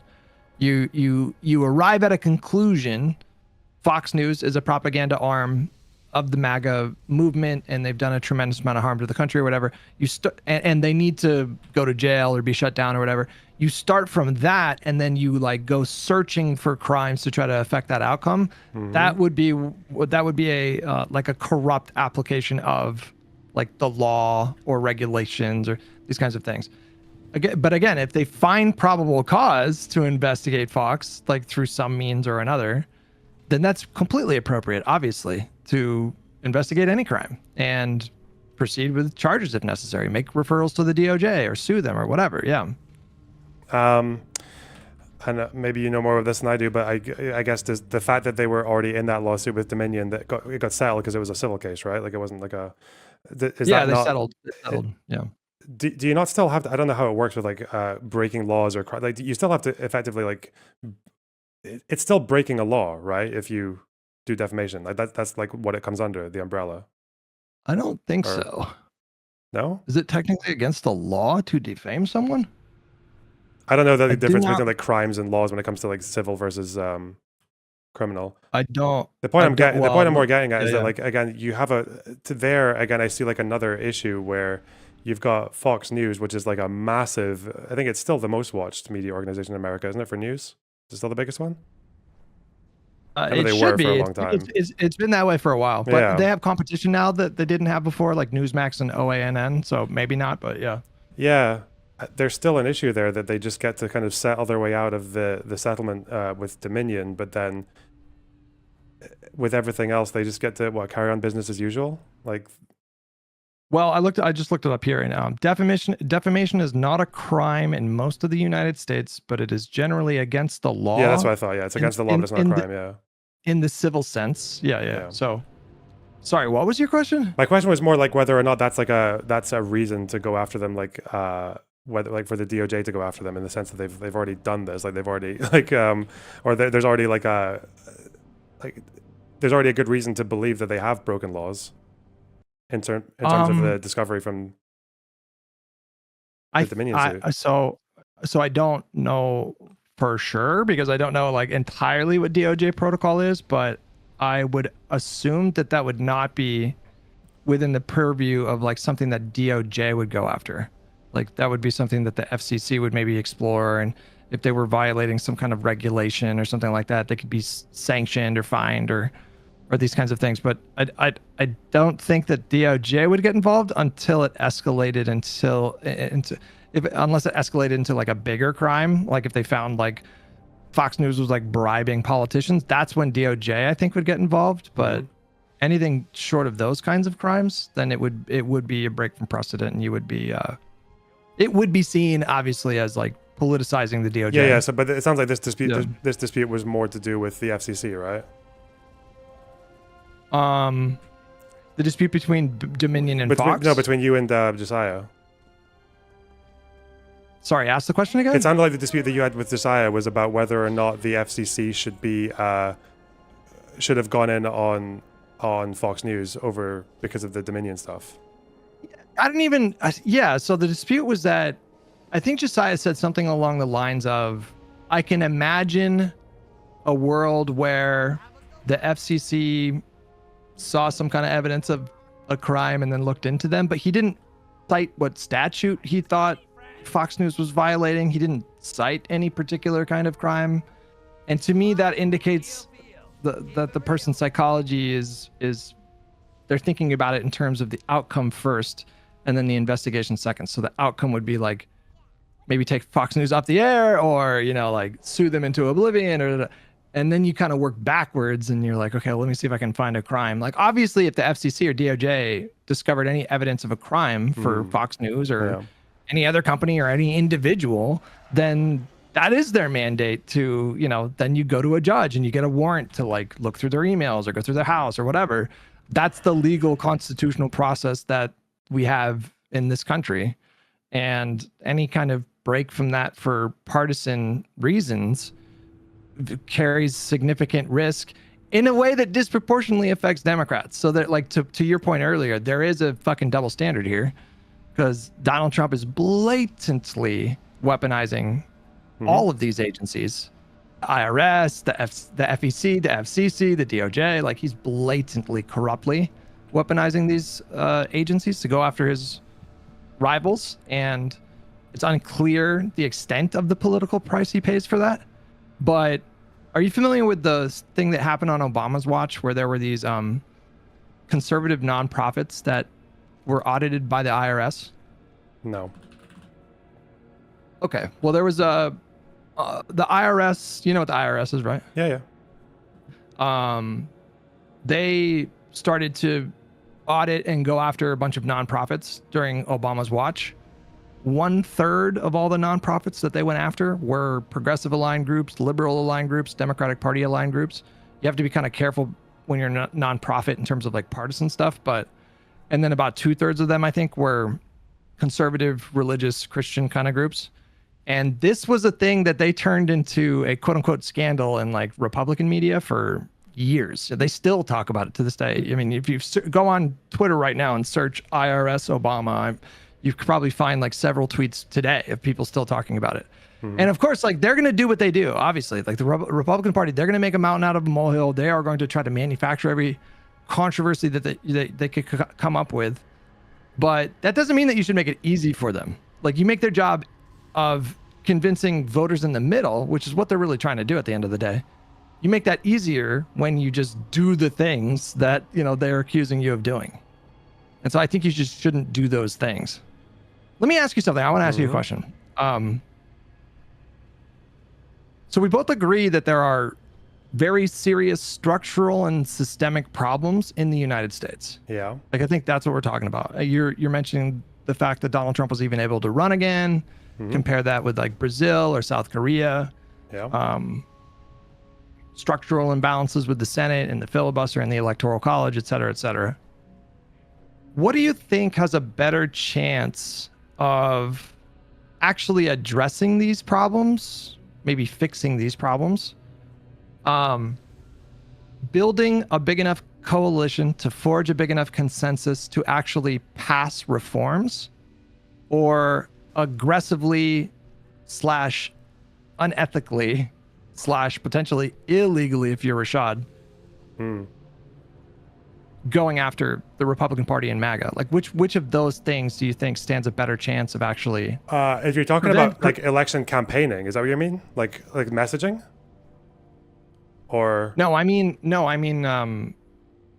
beyond messaging. I mean, like, you know, doing things that would like violate norms and maybe violate laws, and, you know, there's like a spectrum of like what they do hypothetically if they're in office in 2028, right?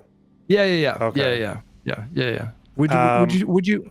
Yeah, go ahead. So to me, this all depends on like how because it seems like you've got you're almost making it sound like maybe almost like it solved the problem. It's just appoint Jack Smith to the DOJ and he'll deal with all the anti-democracy shit, right?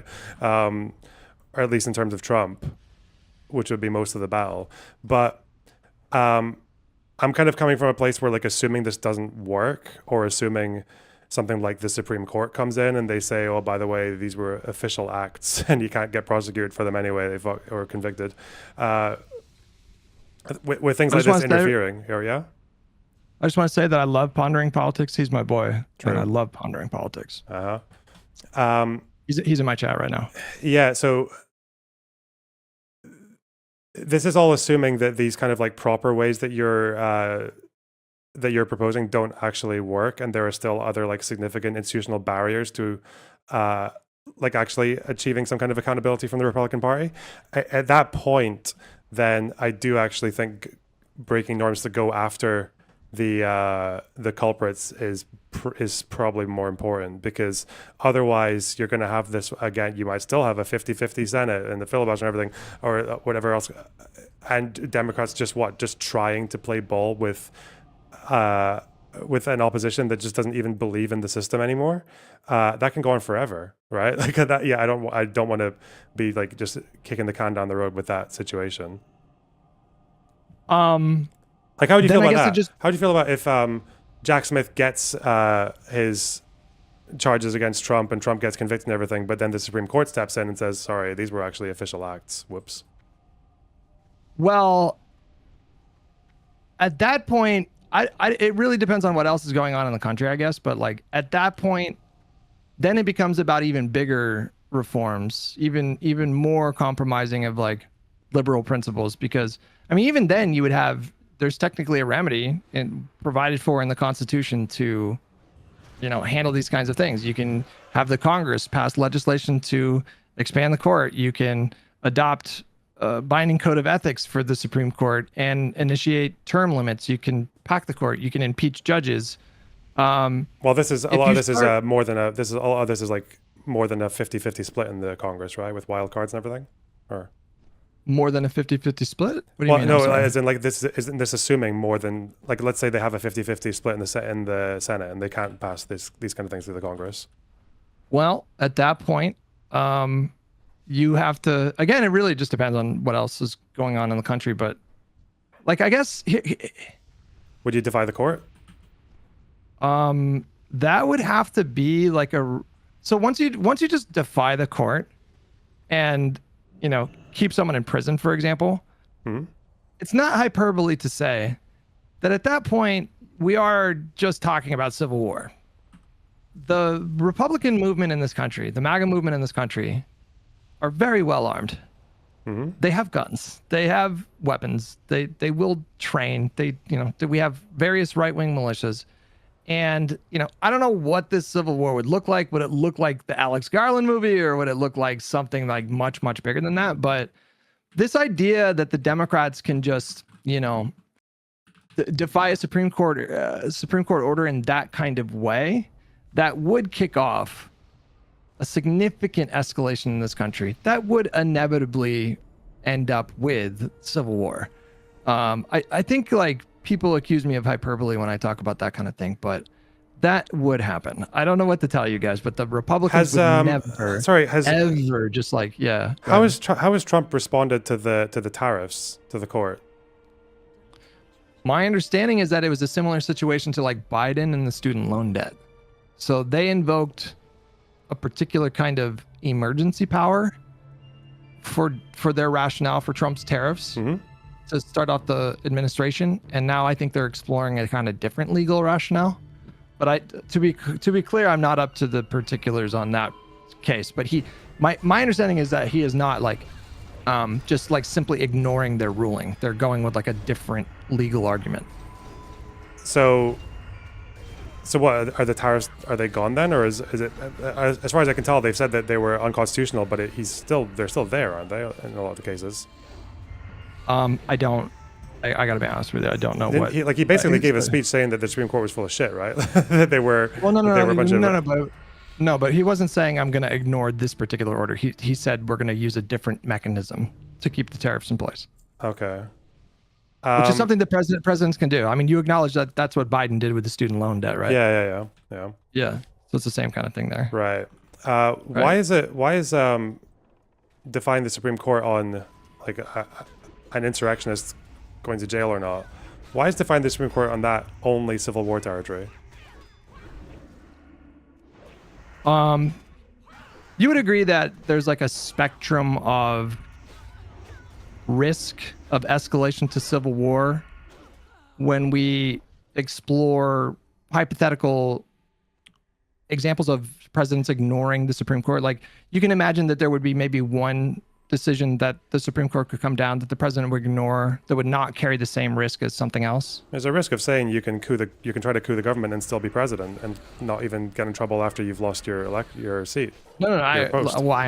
But I understand that. But you understand my question, like? Yeah, I understand. Yeah. So if Jack Smith hypothetical Jack Smith prosecutes Donald Trump in President Newsom's term, and then they secure a conviction and he goes to prison, it goes all the way up to the Supreme Court, and the Supreme Court says, no, this is bullshit, you got to let him out, and they just ignore that order, that would kick off intense political violence in this country. Yes. Just very predictably. I don't know how anybody could make the argument that would not happen. I don't know like how far this would necessarily have to go. Like a Republican militia is going to start coming out into the streets, and Trump directs them from jail like a fucking dark Mandela. I don't really know how far that would have to go. They might also just be like demoralized, and they might also just think that I don't know how many of them would even. I guess they'd start making the argument that definitely you shouldn't go back against the court, but I don't know how many of them know or care about that in terms of the Constitution. Well, they'd care because it's happening to Trump. Would you agree that if you divide a Supreme Court order in that particular kind of way, then at that point we are just tossing the Constitution, right? And would that be the last time that President Newsom defied the Constitution? I mean, like, it starts with that, but would it really end there? Because if you're ignoring the Supreme Court, what's to stop him from ignoring the Congress the next time, or what's to stop him from ignoring the next election? Or, like, once you do that's one of the most significant ways that you could just defy the Constitution, is to ignore the court. Wait, so since you mentioned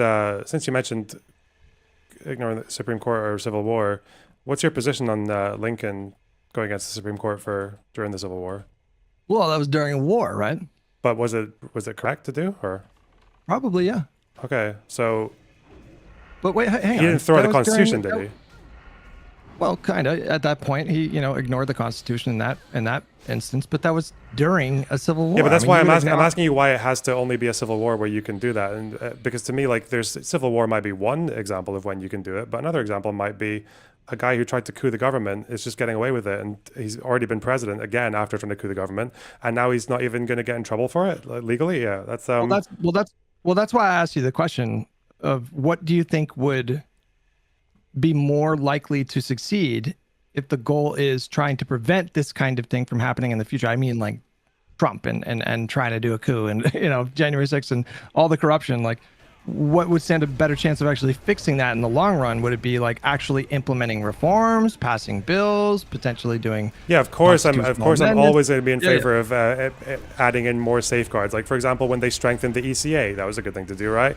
I think there should be more safeguards involved when it comes to the Electoral Count Act, with disinformation should be probably a thing as well. There should be things in place for. I don't know how maybe even constitutional amendments, because I don't know how they can say, like, well, insurrection and rebellion's one thing, but like attempting a coup effectively isn't. So maybe new laws for that. Right. But all of these things require political capital. And I don't know, if you had to guess what the polling is on how Americans feel about a president potentially defying the Supreme Court, what would you guess those numbers are? Probably quite low. They're very, very, very, very, very low. It's like 90+% of the country are very opposed to presidents ignoring the Supreme Court.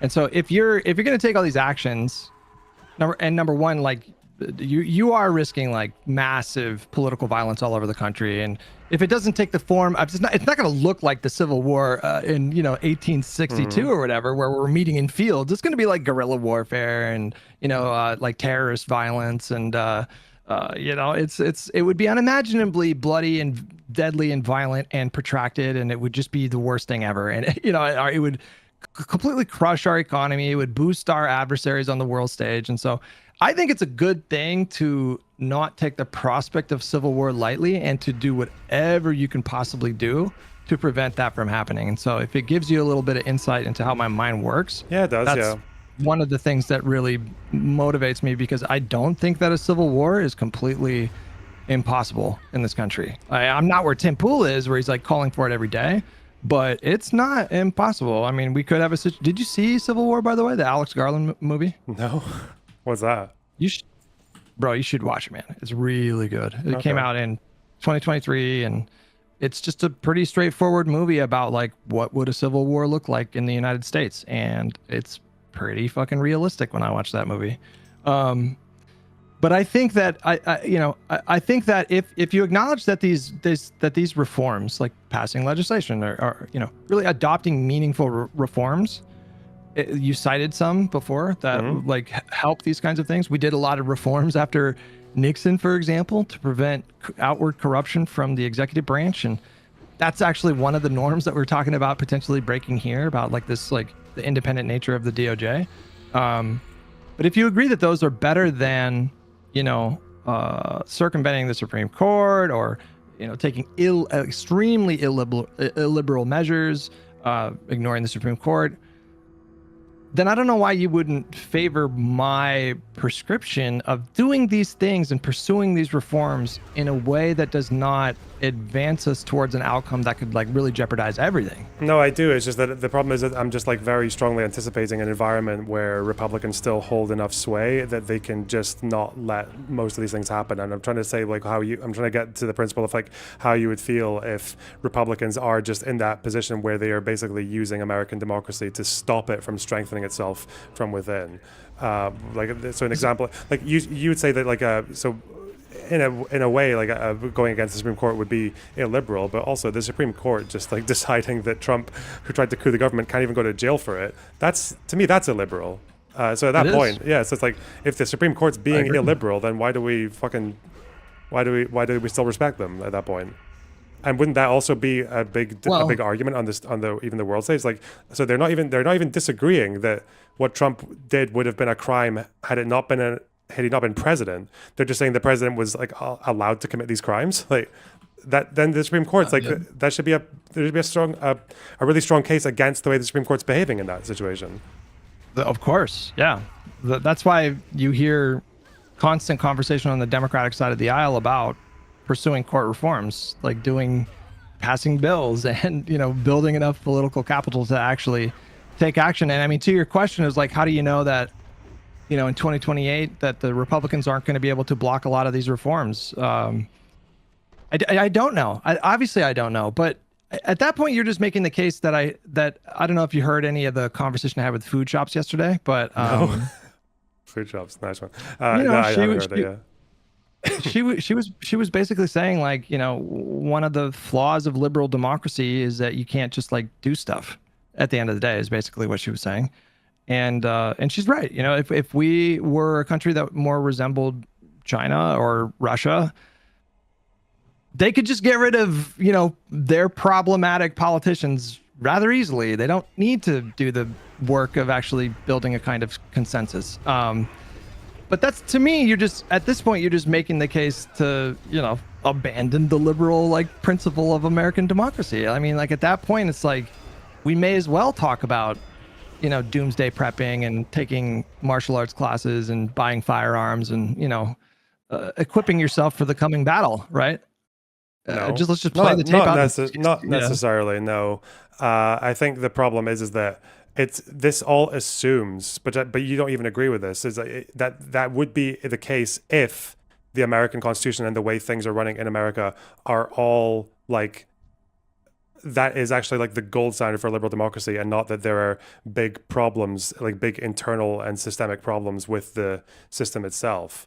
And that's why I don't really consider but we make these arguments for all kinds of things, right? Like suppressing free speech in certain ways, like whether, obviously, what happened with Fox News, for example, in America, there are so many liberal democracies that would never happen in, because we have different regulatory standards for the media, where like there would be some kind of obstacle in the way stopping you, or at least holding you accountable afterwards, if you just lie about an election and knowingly lie about it because of ratings. Like, that's insane.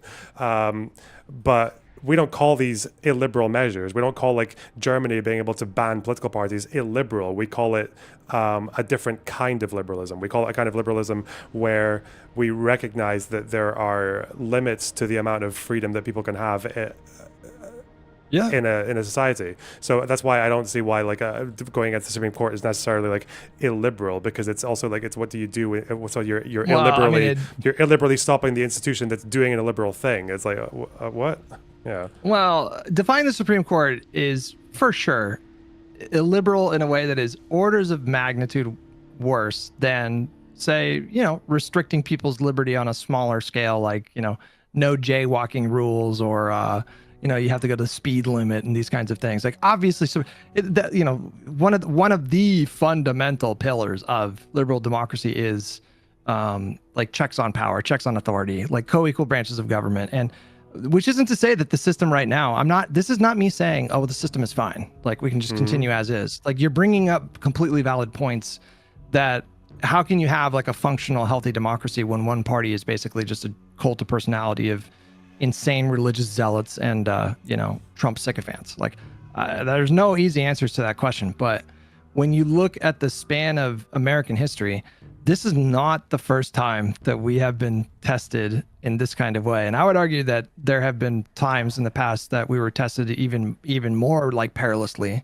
than in this moment right now, which isn't to say that it can't get much worse and like really existential. Like, we are on a bad path right now. And so we have to, what we choose to do as a country in the next like 10 to 20 years, I think are really pivotal, maybe the most pivotal time in American history since the fucking Civil War.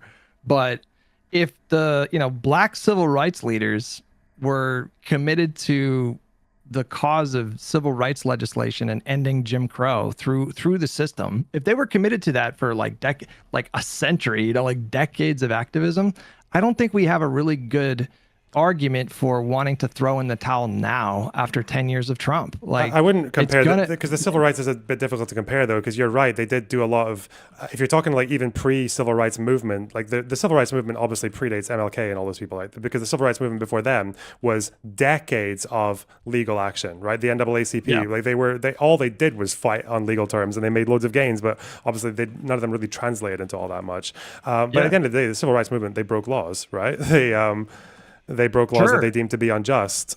The activists did. Mm-hmm. I mean, and to the extent that there were politicians who like broke some. I mean, my understanding was like LBJ was perhaps a little corrupt with the way that he was like whipping votes for, civil rights at the time. And again, it's a case by case. I just told you, like, I'm not principally like married to norms. But you do agree with LBJ whipping votes in a arguably corrupt way to do that, right? And we paid a pretty significant price for that, and I think that price was worth it. Like, that was a time where I think that price was definitely worth losing the Southern Dixiecrat coalition, because what we got in exchange for that is, equal rights for fucking how many millions of people since then. But there's also a different kind of situation back then, because that version of the American government did not have the kind of norms that we have right now. So I don't even know if he was like violating norms at the time that he was doing these kinds of things. I actually don't know. It's more just like assuming that he was, right? You can just assume Yeah. And I guess, do you feel the same way about Newsom with the redistricting? Because again, correct me if I'm wrong, but my understanding is that the redistricting was technically the opposite of what you'd want to have in a liberal, in a fair, nonpartisan liberal society. Like, because districting before Prop 50 was independent, right? And you typically want districting to be done by independent bodies, but he brought it back to the state. Am I getting that right? Yeah. It was a major cause for liberals in the Democratic Party and progressive. The anti-partisan gerrymandering cause has been a really kind of defining issue for the Democratic Party for fucking decades now. Mm-hmm. But I fully support what we did in California and what Virginia's about to do and what other Democratic Party run states are going to do with their redistricting. Not only do I think that we need to counteract any gerrymandered seat that the Republican Party nets through their efforts, I think we should actually be ruthless and go above and beyond. Like, I think like they launched this salvo, like Donald Trump picked up the phone and he called Abbott and said, like he called that fucking guy from Georgia. He called Abbott and was like, I need you to find me 5 seats in the in the Congress for the state of Texas.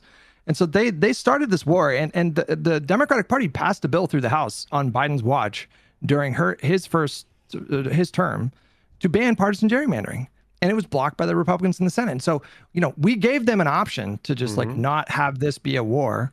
They decided to not do that. And then they launched a salvo at us. And so the principle of unilateral disarmament in this specific context is a suicide pact. And so at that point, yes, we should completely abandon those previous efforts. And now I think we have a moral obligation to ruthlessly gerrymander as much as possible, with the intention of ultimately being, at the end of the day, provoking or motivating the Republican Party to be on board with banning it in a bipartisan fashion. Yeah, even though gerrymandering is technically like the more illiberal thing to do, right? super illiberal. Yeah, Yes, okay. super illiberal, super So- undemocratic. Yes. So yeah, it does sound like you're okay with it. Yeah, so like we came to the beginning, it sounds like you're okay with means that do break norms and are technically illiberal in a vacuum. But in terms of how you would apply any of these to make sure that there is accountability and justice for the way the Republicans have behaved in terms of them basically just destroying democracy or any principles of it, it just seems like you haven't found an example of how to do that that you're convinced by. Is that it? Not the ones that I hear proposed most commonly by people who are, justifiably angry and afraid about how this administration is corrupting this country. And so I think like in that fear and in that anxiety and in that rage, people are proposing things that, number one, they're just not going to happen. I hate to break it to you, but like Newsom and the next Democratic president, whoever it is, they're not going to do this. Like they are going to quote unquote do it the right way, because it's not tenable politically. I mean, forget about the principle of it. It's just politically, it would be disastrous for the next administration if they did it this way. But yeah, to your point, it's just a case by case. Like in terms of the redistricting, what is the risk of, like, what is the political risk for California doing this or Virginia doing this? Not much that I can see. Like gerrymandering is just not something that American voters think about or talk about very much. It's the ones that are really engaged politically that are talking about that issue. But if you walk down the street, even in big cities, and just ask 100 random people how they feel about gerrymandering, it's they might have opinions, but it's not something that, like, nobody is going to the ballot box in any election thinking about gerrymandering. I'll put it that way. And so there's just not, to me, there was no risk of any kind of like political damage. And in fact, it's actually, I think, politically good for the Democrats to do this because it energizes our base. Like the Democratic voter base right now are asking the Democrats to fight, to show teeth, to, play dirty if need be.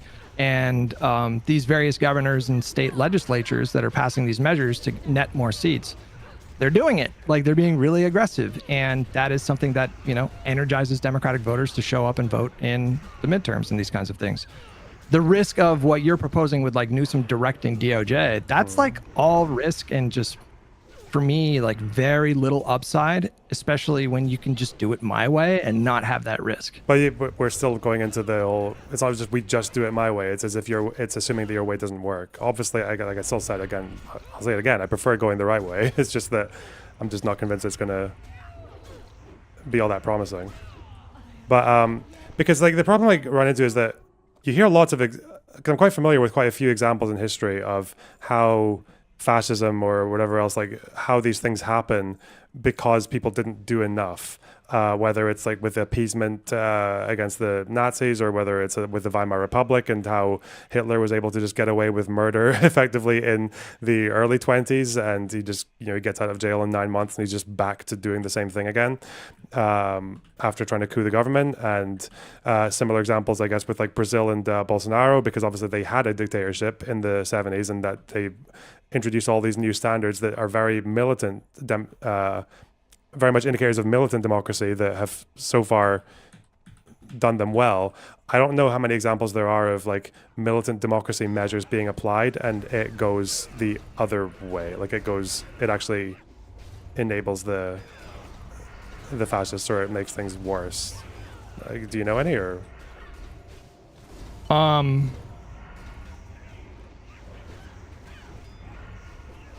I know people try to say it for Weimar, but I'm just not convinced by it anymore. I feel like they were too soft, if anything.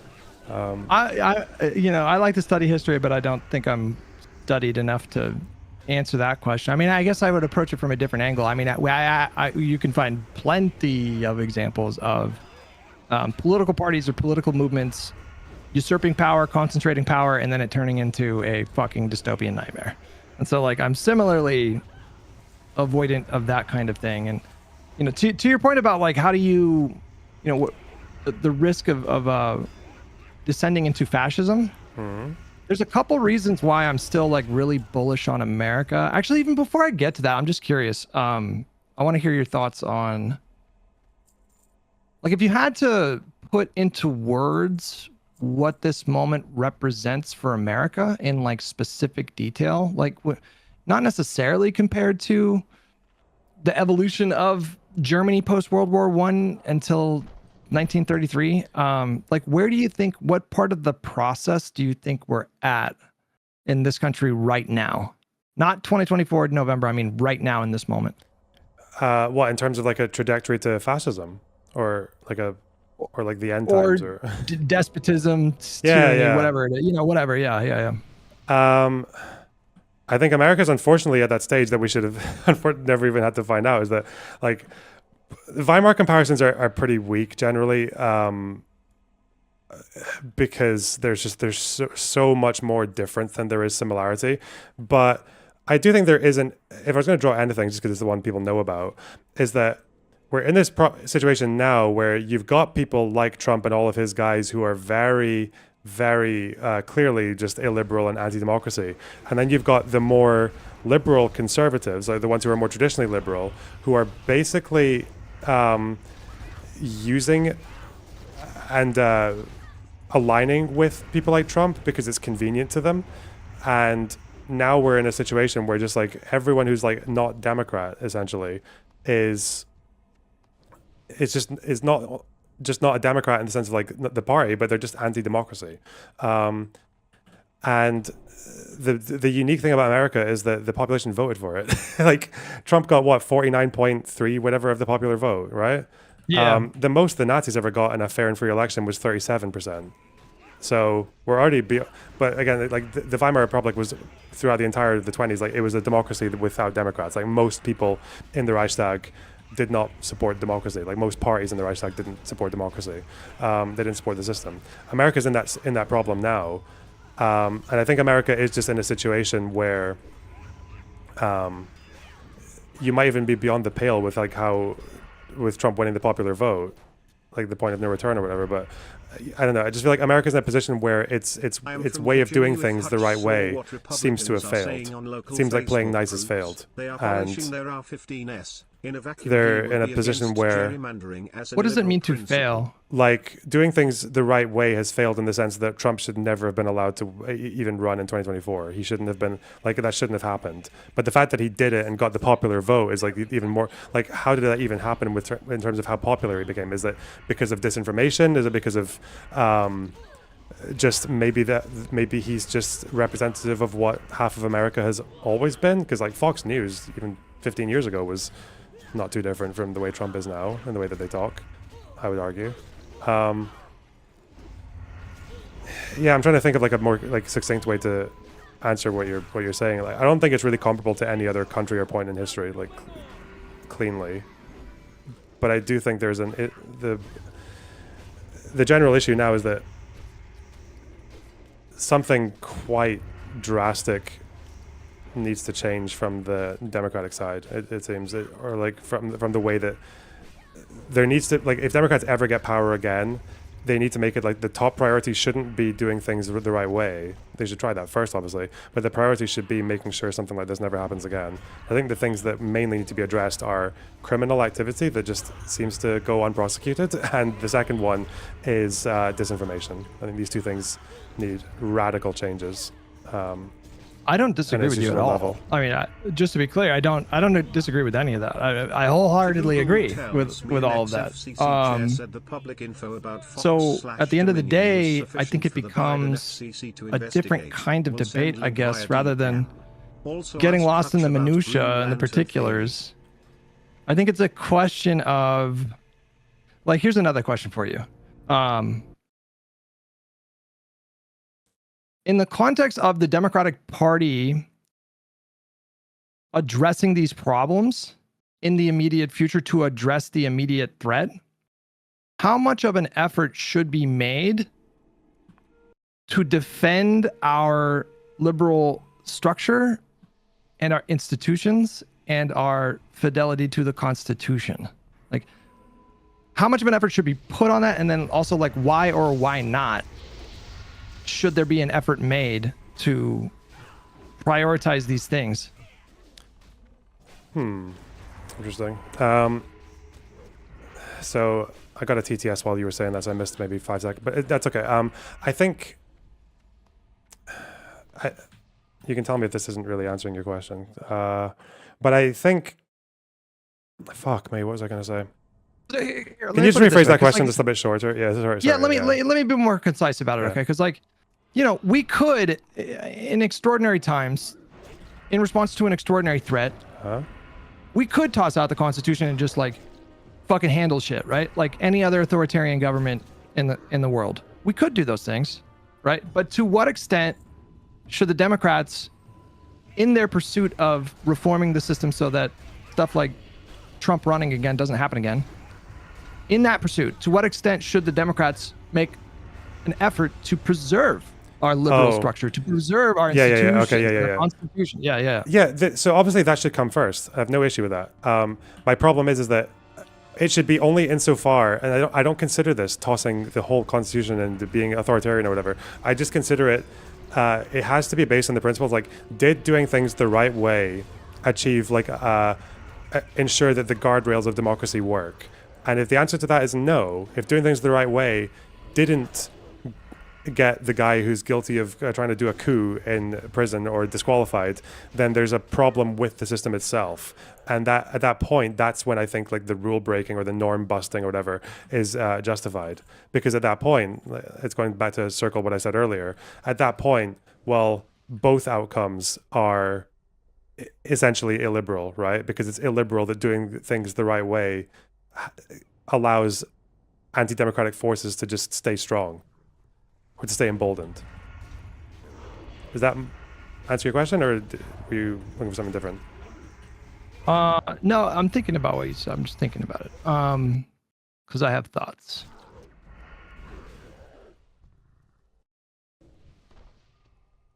I think there's a I think what I'm getting at here is I think we have different thresholds for when we should break that glass. And then there's a different question of what constitutes breaking glass in the first place. Because some people seem to think that breaking this or that really important norm is like not that important or a big deal. And I disagree on that. But you're saying that your threshold is like the fact that Donald Trump was able to run again, and the fact that he won, and the fact that he became president. That alone is enough for you to be prepared to, I would argue, like significantly compromise on your liberal principles. And I guess I don't even consider these, maybe it's just semantic, but I don't consider these liberal principles. America is one of many liberal democracies with its own rules and its own standards. Like it just, yeah. So to me, it's more that like the American liberal system has, it's in itself fucked the liberal principles because the system hasn't solved the problem. Like it hasn't preserved itself in a way. I don't understand the pushback. Like, so one of the like really fundamentally important pillars of liberalism is these checks on power and co-equal branches of government and these kinds of things. And you seem to be open to like ignoring the Supreme Court. That is like very fundamentally illiberal. At that point, when you do that, you are saying in effect that liberalism is not enough to get us through this moment. Like we can't survive this moment any longer. Or when you talk about the unraveling the norm of an independent DOJ, that is also a highly liberal principle of like equal application of the law, free from any kind of corrupt influence or partisan influence. These are, you're saying, I don't know exactly what you said, but you said you don't consider these things to be like a significant compromise of liberal principles, but I don't know how you can make that point. Well, yeah, because a system that allows a fucking guy who attempted a coup running for office, that's illiberal, isn't it? It is, yes. It is. That was, well, I mean, hang on. I mean, yes, on paper. He was just very transparently corrupt and criminal and this kind of a thing. But just, I'm just trying to get you to just say it, right? Like just say like, okay, you know, yes, I am saying that the fundamental principles of liberalism as applied in the United States are not durable enough. Yes, I know. I'll say that completely. I'll say that like democracy to me, or liberalism in general, is an ongoing process. It's like an ongoing conversation, and there are going to be things from a whatever 200 or 300-year-old constitution that are not prepared and built for absolutely everything. And there are going to be times in life. You could probably apply this to maybe a few things, but like there are going to be times in a society's existence where its current rule book is insufficient. And people who are opposed to it, like whether it was Carl Schmitt or like Nazi stuff or whatever, or in America, there are going to be people who are not only able to get through these cracks, but who are also willing to use that system for illiberal ends. And at a point, there might be a place where like, okay, if this liberal system is insufficiently defending itself, then I don't really see why breaking a rule of that liberal system in order to defend it, if that's the way you defend it, if other ways have been exhausted, then I see a contradiction there, right? Like, because otherwise you're basically making a choice. It's like, well, we have one liberal move, which is to push the DOJ to do something that is going to look very partisan, right? Or I understand everything you're saying. Yeah, or it's going to be to let the fucking insurrectionists run for office. I understand everything you're saying. Once you reach that point internally, once you reach the calculation that these liberal institutions and these principles are not only not durable enough to withstand the current like MAGA threat, but they're actually being exploited and used against us to entrench their power. Yep. If you're actually saying that, Sounds then like I think that we should skip to where we're headed with that. And where we're headed with that is a civil war, a violent conflict to determine who gets to be in positions of power in this country. I just want people to acknowledge that. I think like once you put it in those terms, then I think the reality maybe starts to feel a little bit different. You might be more reticent to, break glass in case of an emergency type of a situation. You might be more inclined to say, well, hang on. Maybe we're not there yet. Maybe we're being severely tested right now. And maybe we should violate this or that norm. Maybe we should implement, we should do things like in California, like the redistricting thing that like violate our liberal principles, but are necessary tactically in the moment to beat MAGA. I guess my argument is that I feel like we are skipping so many steps before we've reached your prescriptive analysis here. Like, we haven't even really and this is one of the reasons why I talk about the current state of MAGA. Is because when you look at the Republican Party right now, they're the weakest any party has been since 2010 with the Democrats when they got just fucking crushed in the midterms.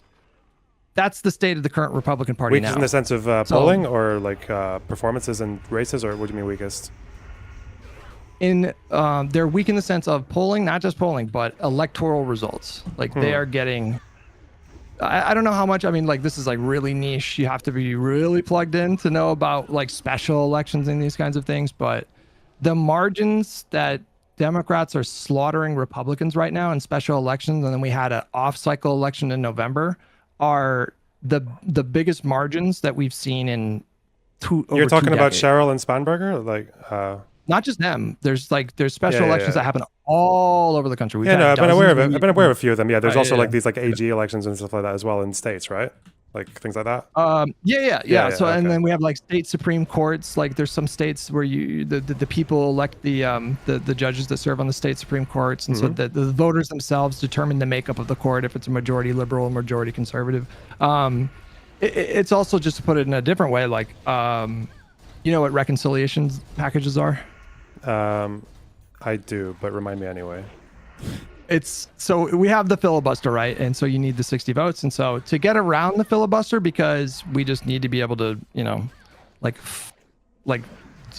anyways, I'll just be really simple. It's like if a piece of legislation meets a particular kind of criteria, namely, if it doesn't contribute to if it doesn't affect our budget for longer than 10 years, then you can do 1 or 2 or 3 of those a year with just a simple majority in the Senate.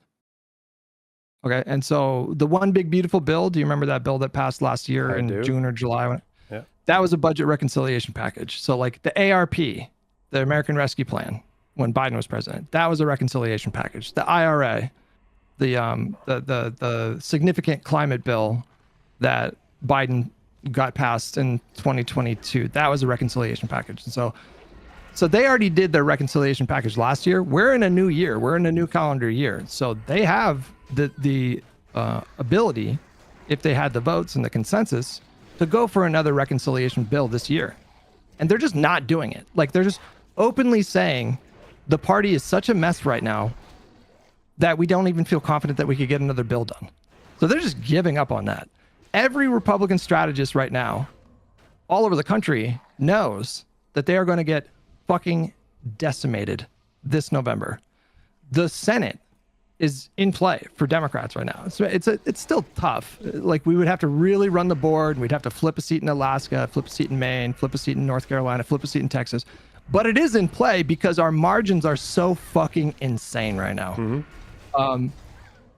So the state of the Republican Party right now is really bad. Like, they are down fucking bad. Yeah.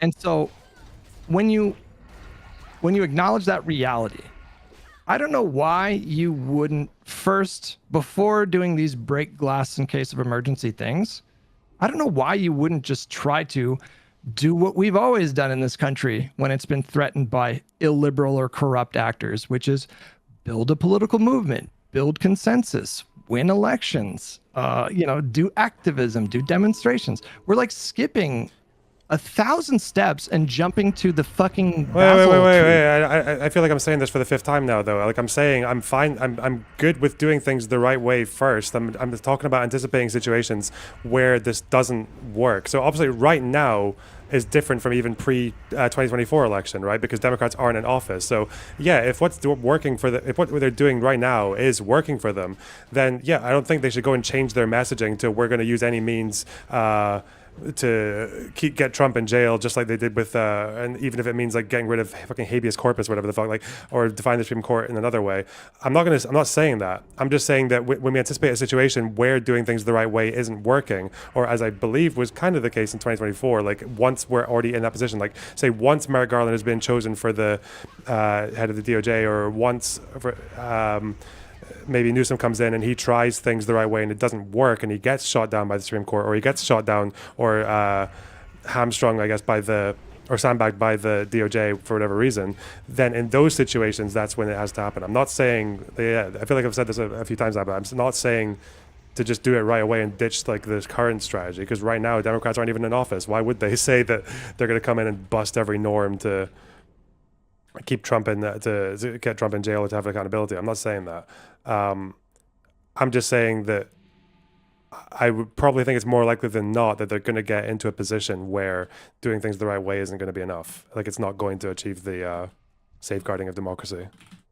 Well, if that's really the frame, I do. If that's really how you feel about it, then I feel like we are 100% aligned. No, we're not 100% aligned, because I'm not going to, because when it gets to that position, when it gets to the state that, okay, Trump actually did try to coup the government, he should not be allowed to run for office, he should be in jail, and then the Supreme Court says, oh, well, excuse me, Mr. Newsom, that's those were all official acts. I'm sorry. Trump is A-okay. He can run again if he wants. Obviously, he can't run again because of 2 terms. But if we're in that position and they defy the court and they say, okay, I'm sorry, democracy comes first, fuck you, then I'm completely okay with them doing that. And I don't consider it civil war territory. It might be civil conflict, but we're kind of already, America's already in civil conflict in a way. But how could, no, hang on. How could this particular thing first of all, like, it really depends on what else is going on in the country. But I would never tell you right now that I would never be okay with someone like a Democratic president just ignoring the Supreme Court. But you said it's civil war territory, right? Like, it has to be in that. Yes. It has to be in that context. Yes. So, but what I'm saying, Lonerbox, is that I'm not telling you that that day may never come. I'm not telling you that will never be necessary.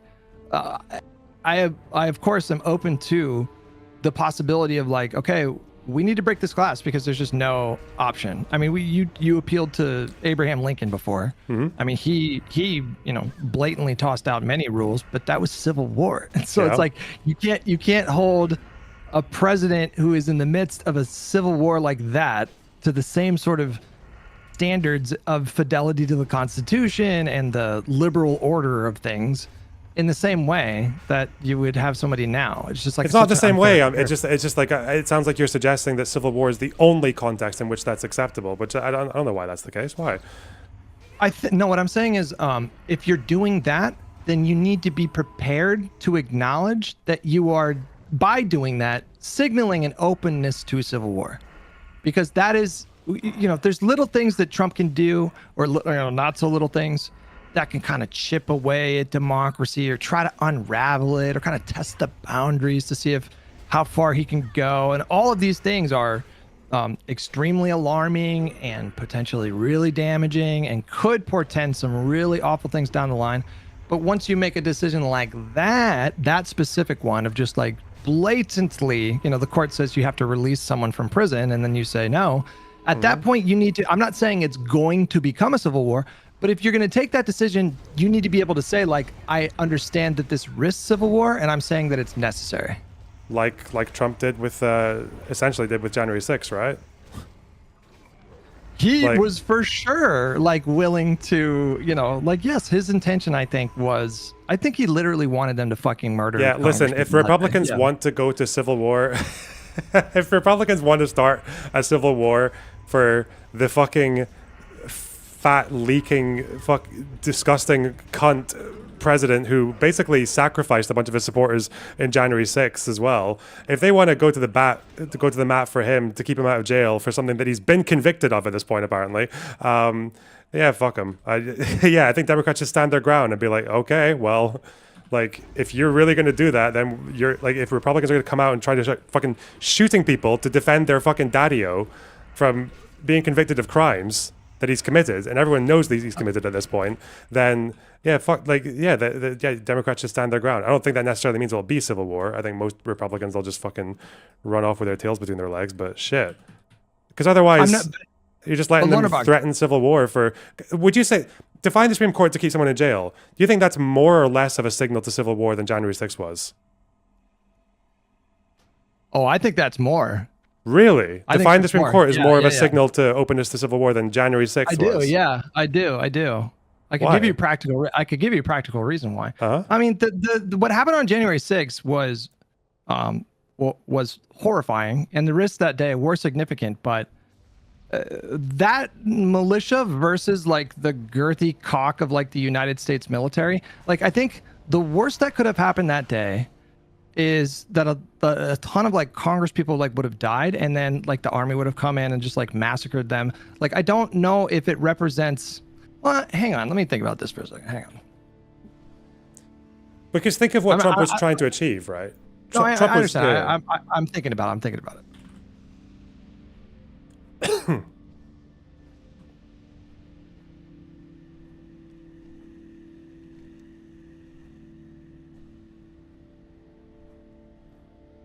That is tough. I mean, I would say that they're comparable. I mean, there's no doubt that Donald Trump was willing to risk civil war on January 6th. And that's nobody would argue against that. But if you're someone like Newsom and the Supreme Court hands down a decision that says, your case against Trump was unconstitutional, you have to release him from prison. And then Newsom says no. That at that point, you are opening a kind of door that is just impossible to close in the short term. And if you're taking that kind of step, then at that point, I don't know why you wouldn't do anything in your power to keep Donald Trump imprisoned or, maintain your own power. Because what happens if you play that out right and then political violence explodes across the country and you got militia people that are fucking kidnapping, state legislature politicians and U.S. representatives and senators. And then at that point, it's Let's say it's an election year. Do you cancel the election, right? Like what if there's a Republican running and they're polling at 70% because they're disgusted that the Democratic Party is violating the Supreme Court's decision in that kind of way? If you really thought, like, for the sake of the Republic, I'm willing to defy the Supreme Court and keep Donald Trump in jail, why wouldn't you cancel the election, Lonerbox? Like, what if, I mean, just answer that question. Like, would Newsom be justified in canceling an election if he was in an election year and his Republican opponent shot up to 80% in the polls after the Supreme Court decision? Well, no, obviously, because elections, I think, are integral to, like, I value fair and free elections much more highly than I do the particular people who make a decision in the Supreme Court, unfortunately. But if the Republican wins, they're going to pardon Donald Trump and let him out of jail, right? Oh, they're running on that. Well, that would obviously happen. Okay. Suspending election. I still think because I still think that's probably a harder question. I still don't think. I think I'm justified in finding that a harder question because elections are much more integral to liberalism and democracy than Supreme Court decisions are, personally. But I'm still, I don't know if that's probably the best answer I'm gonna give right now. But I'm still thinking, like, going back to the question about, it's maybe easier for you to say what you said about January 6th and Newsom ignoring the Supreme Court because Trump failed on January 6th. But you remember what he was trying to do, right? He was perfectly greenlighting kidnapping legislators. The softest version of what he wanted was to delay for a long enough period the vote certification so they could move on and pressure people even harder. He also wanted Mike Pence to just make him president on the day. Yeah. So yeah, I'm just our institutions. I'm thankful that our institutions held that day. Mike Pence held, really. Like, that's like the big game changer there. Like, it's so much of that was just like in the hands of one person, really.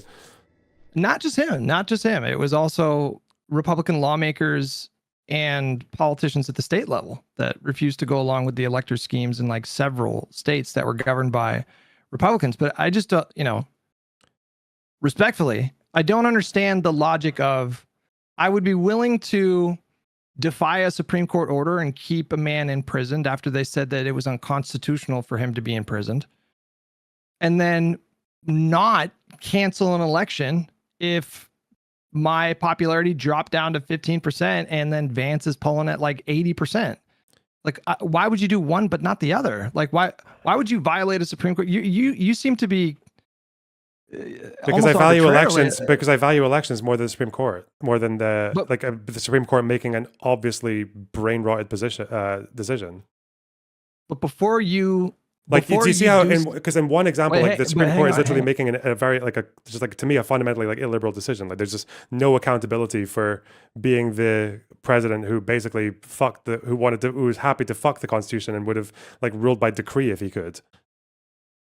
Well, I think I don't understand how you arrive at the conclusion that elections themselves are a fundamental pillar of liberal democracy that you would be unwaveringly loyal to, but the fundamental principle of checks on authority and separation of powers and co-equal branches of government, that's not similarly incredibly important to you? To me, they're very comparable. Well, I'm in the same bag as Lincoln, didn't he? Because Lincoln held elections even though he went against the Supreme Court. Was not willing to suspend elections. Right, but you would be, at that moment, you would be, in essence, initiating a civil war by doing something like, or a significant risk of initiating a civil war by defying a Supreme Court order in this kind of way. And I just, I really don't understand how you could justify because it's like, that. To me, it's like saying, so first of all, I will just completely go against you and just say, like, definitively, January 6th was it signaled more of an openness to civil war than defying the Supreme Court to put an insurrectionist in jail. To me, January 6th was obviously more of a effective declaration of civil war than than going against the Supreme Court. And when I see that, then to me it's like the same as there's this military like on our border, and they're firing like a couple of little pot shots at us with their rockets. Oh no, but if we fire like a fifth of the bombs back against their rocket launchers, then we're risking a war. Well, no, not really. It's more just like the tit for tat is already happening, and it just sounds like one side is more scared of doing things that would aggro the other side than the other one is.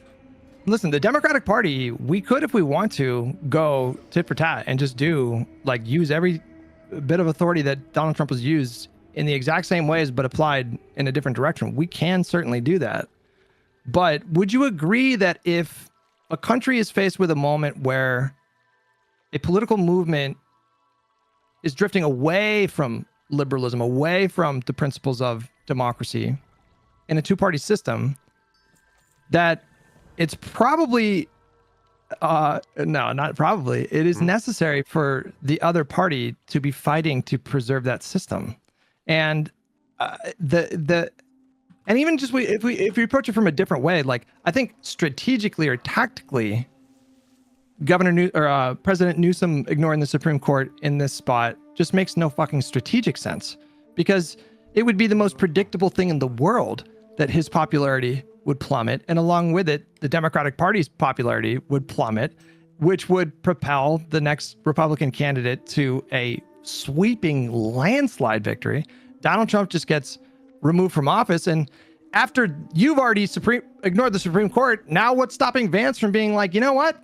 I'm just going to appoint Donald Trump as president again. You know, like, don't you understand that you're setting some things in motion that represent significant escalations even to the current moment?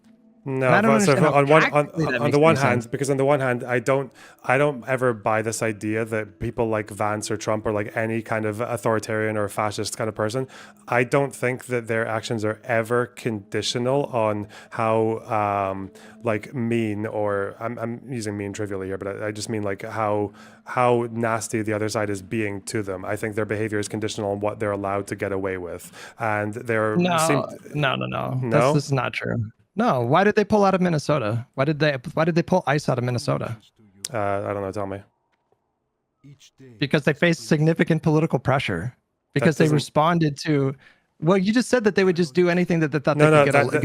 Yeah, but that doesn't contradict what I'm saying. They face pressure, and that's why they're pushed out. But that's not what I mean. What I mean is, well, I mean, you said they're not going to respond to Democrats being mean to them. No. I mean in the other way around. I mean like as in like they're not this idea that if Democrats do one mean thing to them, or if they break a precedent against them, then what's to stop them from using that as an excuse to do that? I mean, the other way around, right? I mean, this idea that if we're aggro them too much, then they'll go harder against us. I don't buy that side of things. Do you see the difference? What do you mean you don't buy it?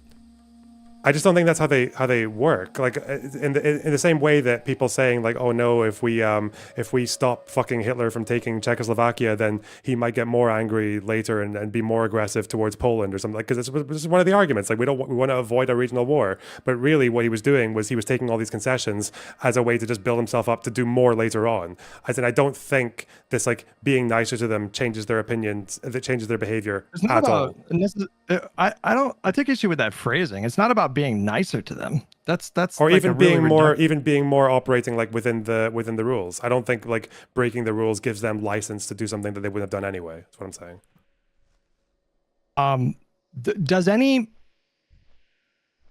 Okay. In the general hypothetical, I mean, it could be any country on earth. Mm-hmm. If you have a situation where the political climate has devolved and you have one party that is becoming more and more illiberal and seems to be challenging the system, and you think that system is worth preserving, mm-hmm. Does the party that is in favor of preserving liberalism have any responsibility to uphold and fight for those liberal values? It's not about being nice to the party that is challenging liberal democracy. That was a bad choice of words. When I say being nice, I'm meaning very specifically in the sense of like staying within the rules, because they believe that if they go beyond the rules, then they're giving the other side license to do more. Well, why do you think that Republicans didn't get rid of the filibuster this term? I don't know. Because what you're going to say? Because Democrats didn't do it first, or?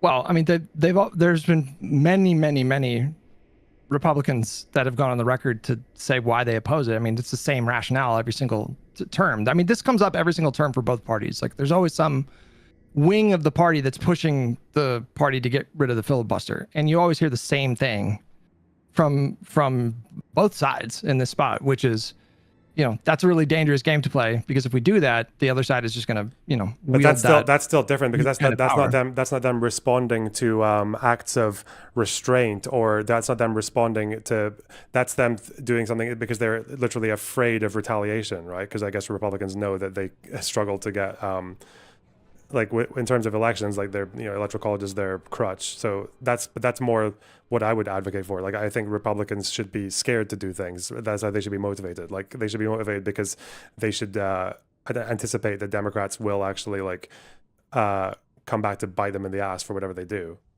Well, I mean, in this case, I do think that they are scared about what the Democrats are going to do if they get rid of the filibuster first. I think they are scared. I mean, they talk about it like very openly, and that they say, that is our big concern. That is our big fear.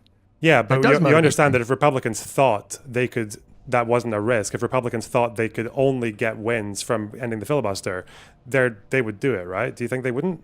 Yeah, no, sure, obviously, yeah. but so none of them are going to say, the argument that Democrats afraid. haven't tried to do it, that's not going to help, is it?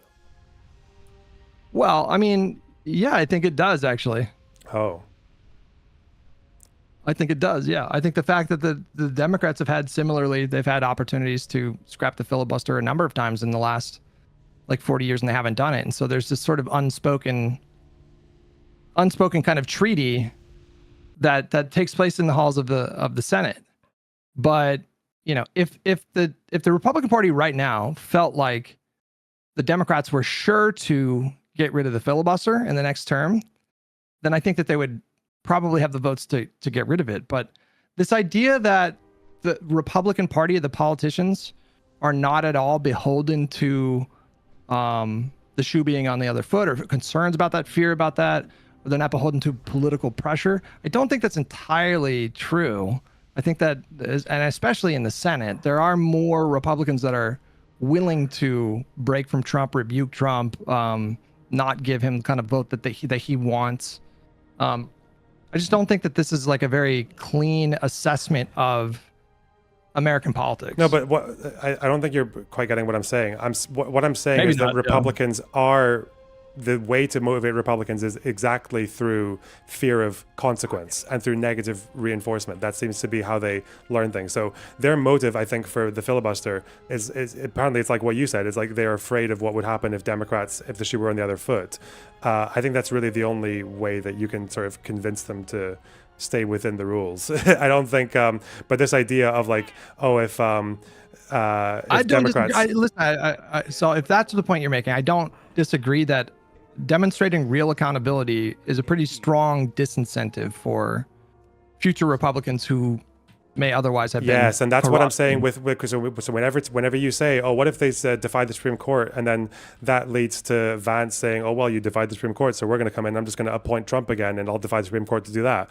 Well, then I'm thinking, okay, but then it's like, what if you tell the Republicans that you guys kind of just got away with it? Trump is walking free. The Trump 2.0 is going to run again, and they're just going to do all the same shit that Trump said. They're going to disagree with the election results if they lose, all this kind of shit. Then it's like, okay, well, how does that not embolden them to just keep on doing what they're doing? So I can easily put the same thing back around, right? Well, sure. I mean, it might, but again, my whole prescription here is aggressive reforms, aggressive liberal. Yeah, but then we're back to then we're full circle on whether or not these aggressive reforms work, because I'm obviously talking about these measures that I support, anticipating that these reforms don't work. Either they get blocked in the Congress, or they get fucked by the Supreme Court. If you're that, again, we're circling back to my point, which is if you're really that black-pilled that you can't imagine America getting past this moment through gradual reforms, if you really can't imagine that, then I understand being willing to basically temporarily abandon liberalism if you felt like that was existentially necessary. which is why I asked you, like, that's why I asked you to sort of summarize how you feel about America in the current moment, like where we're at. Where I'm at with that is, I don't know, are you familiar with she's an academic called Erica Chenoweth? No.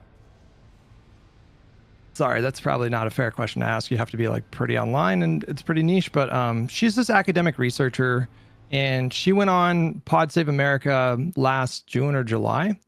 And she talked about, she's this academic who studied like resistance movements and civil rights movements all over the world over the last 100 years. And she was evaluating the effectiveness of like violent versus nonviolent resistance. And so she took she dove into, I mean, she researched this for like years, her and a team of people. And her evaluation of the current moment is something that like really resonated with me, which is that we're in a period of a kind of like unraveling. It's like a beginning stage of a kind of unraveling. And then the question just becomes like, well, what do you think are the likely risks here? And like, what do you think we should compromise now to like head these things off, which is essentially what you and I are talking about right now. But I guess the difference between you and me is that I think, before you have hypothetical President Newsom, just ignoring the Supreme Court, which, that I don't know how you could dismiss the idea of like, that would lead to much worse outcomes with hypothetical Vance who comes in, and wins in a landslide. And, and at that point, like as much as Donald Trump right now is like chipping away at our institutions and like challenging the liberal order, challenging the rule of law, just like completely flouting any kind of anti-corruption norms or laws. We are not at a point yet where the guardrails have collapsed. Like we do still have guardrails. He cannot just unilaterally adopt legislation. He cannot prevent California from redistricting and netting 5 more seats.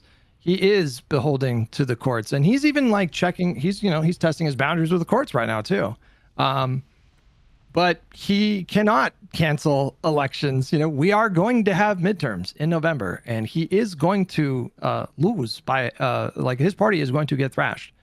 I mean, surely you would agree that as of right now, the system itself, it may be stretched like fucking Spider-Man 2, Tobey Maguire on the train or whatever. Like that's kind of the moment we're in. But like, surely you would agree that the system itself has not like collapsed yet, right? Yeah, no, I don't disagree with that part. Like, it's not completely over. Like, there's still hope. But yeah, people would say that. I'm typically of the position that like historical examples as well. Like, there are people who think that like fucking like Germany was basically doomed to go fucking Nazi at some point or the other. But then there are others who I tend to agree with who say that even up until like late 1932, there were still opportunities to basically turn the whole thing around. Like, I'm with that latter opinion. Again, I'm gonna reject again. I feel like I've done it a few times now. I'm gonna reject the idea that I considered like what I'm saying to be abandoning liberalism, because again, it's more just like, to me, I don't know. It becomes an oxymoron when you're abandoning liberalism to save liberalism, or abandoning liberalism when the mechanisms within this particular liberal society aren't working to save it, to preserve itself. Then to me, that's just like an oxymoron. It doesn't make sense. But regardless, maybe I should. Huh? Yeah. I don't mean to mischaracterize what you're saying. Maybe I should be more specific and say that you would be willing to temporarily compromise liberal values in the face of an existential threat, which is reasonable. Like, right? Like, it would be justified if you're in a liberal system and there's some outside force or inside force that is truly like an immediate, acute existential threat, then obviously you would not make it so like in the sense that in the sense that but I think that things like this can even sometimes become part of the liberal system, in the way that like in certain European countries, I think even Brazil does this as well. I think where it's allowed, it's part of the system to ban political parties if they cross particular thresholds, i.e. threats to democracy or whatever else, or like, say, if the UK is suspending elections to get through World War II, like things like this, to me, like I think they can become inbuilt to liberal societies, which is why, even if I want to go more specifically, because I think that Supreme Court thing is the one that we got kind of stuck on. the problem I get with that one, and why I don't think it's necessarily as illiberal as you're making it out to be, is that it seems that the Constitution does say that if you attempt insurrection or rebellion, that you can't run for office, right? But they don't say that it has to be a legal definition of insurrection. Well, the function correct? of the courts the function of the courts in America are to interpret the text of the Constitution and apply the law in a way that they feel is consistent with that Constitution. And so, like, we like the people, the court or the branch of judgment, the branch of government that decide that kind of thing. And so, I don't even think it technically is in the Constitution that the president has to listen to the Supreme Court, but like this was the purpose of the judiciary. And so, once you just ignore the Supreme Court, I think it's really, maybe it doesn't happen in the first year or the second year, but like once one president just blatantly ignores the court in that kind of way, well, surely you would argue, right, that what if they found like the same way that Trump does with the tariffs, like, they found a way around it, like for example, because I don't know how, like, again, this would be more of a legal theory argument, but if you've got the situation where the Constitution says this thing, that someone who does this engages in this act, which Trump definitely has, and he can't run for office again, but then who enforces that 14th Amendment provision, and then I think the Supreme Court said the Congress in that ruling, but then they also had several concurring opinions that actually went against that and said they shouldn't have gone that far. But then you get into a situation where it's like, what if, so you have this provision in the Constitution, but it literally is unenforceable because half the society doesn't believe in democracy and they don't think that Trump should get put in jail, or disqualified. Do you see where I'm getting here? Where you've got this conundrum where, okay, the Supreme Court's saying one thing and that's violating a norm, but the Supreme Court's also kind of violating a norm because there's nothing in place to get this person disqualified if they're saying the Congress has to enforce this provision. So it's like, right. I understand. So I understand everything you're saying. The court right now, the Supreme Court, is fucked. It's completely fucked. And there's not a lot of like great answers right now. In the immediate moment, we have no options. We're the party out of power. We don't have the presidency. And so at least for the next 3 years, there's just like very little we can do, like practically or realistically, to rein in the courts. I am not making the argument that we should just accept the current makeup of the court. In fact, I'm making a very much different argument that we should aggressively pursue reforms that will make it so that this problem doesn't arise in the future. Like 15-year term limits is one thing that I see thrown around. If you could just do one reform right now, I would pick, if I could only pick one, I would probably pick 15-year term limits over packing the court, because in the long run, you're dealing with the problem in a much more lasting way. But the compromise there that you're making is you're going to deal with some short-term fuckery with this court.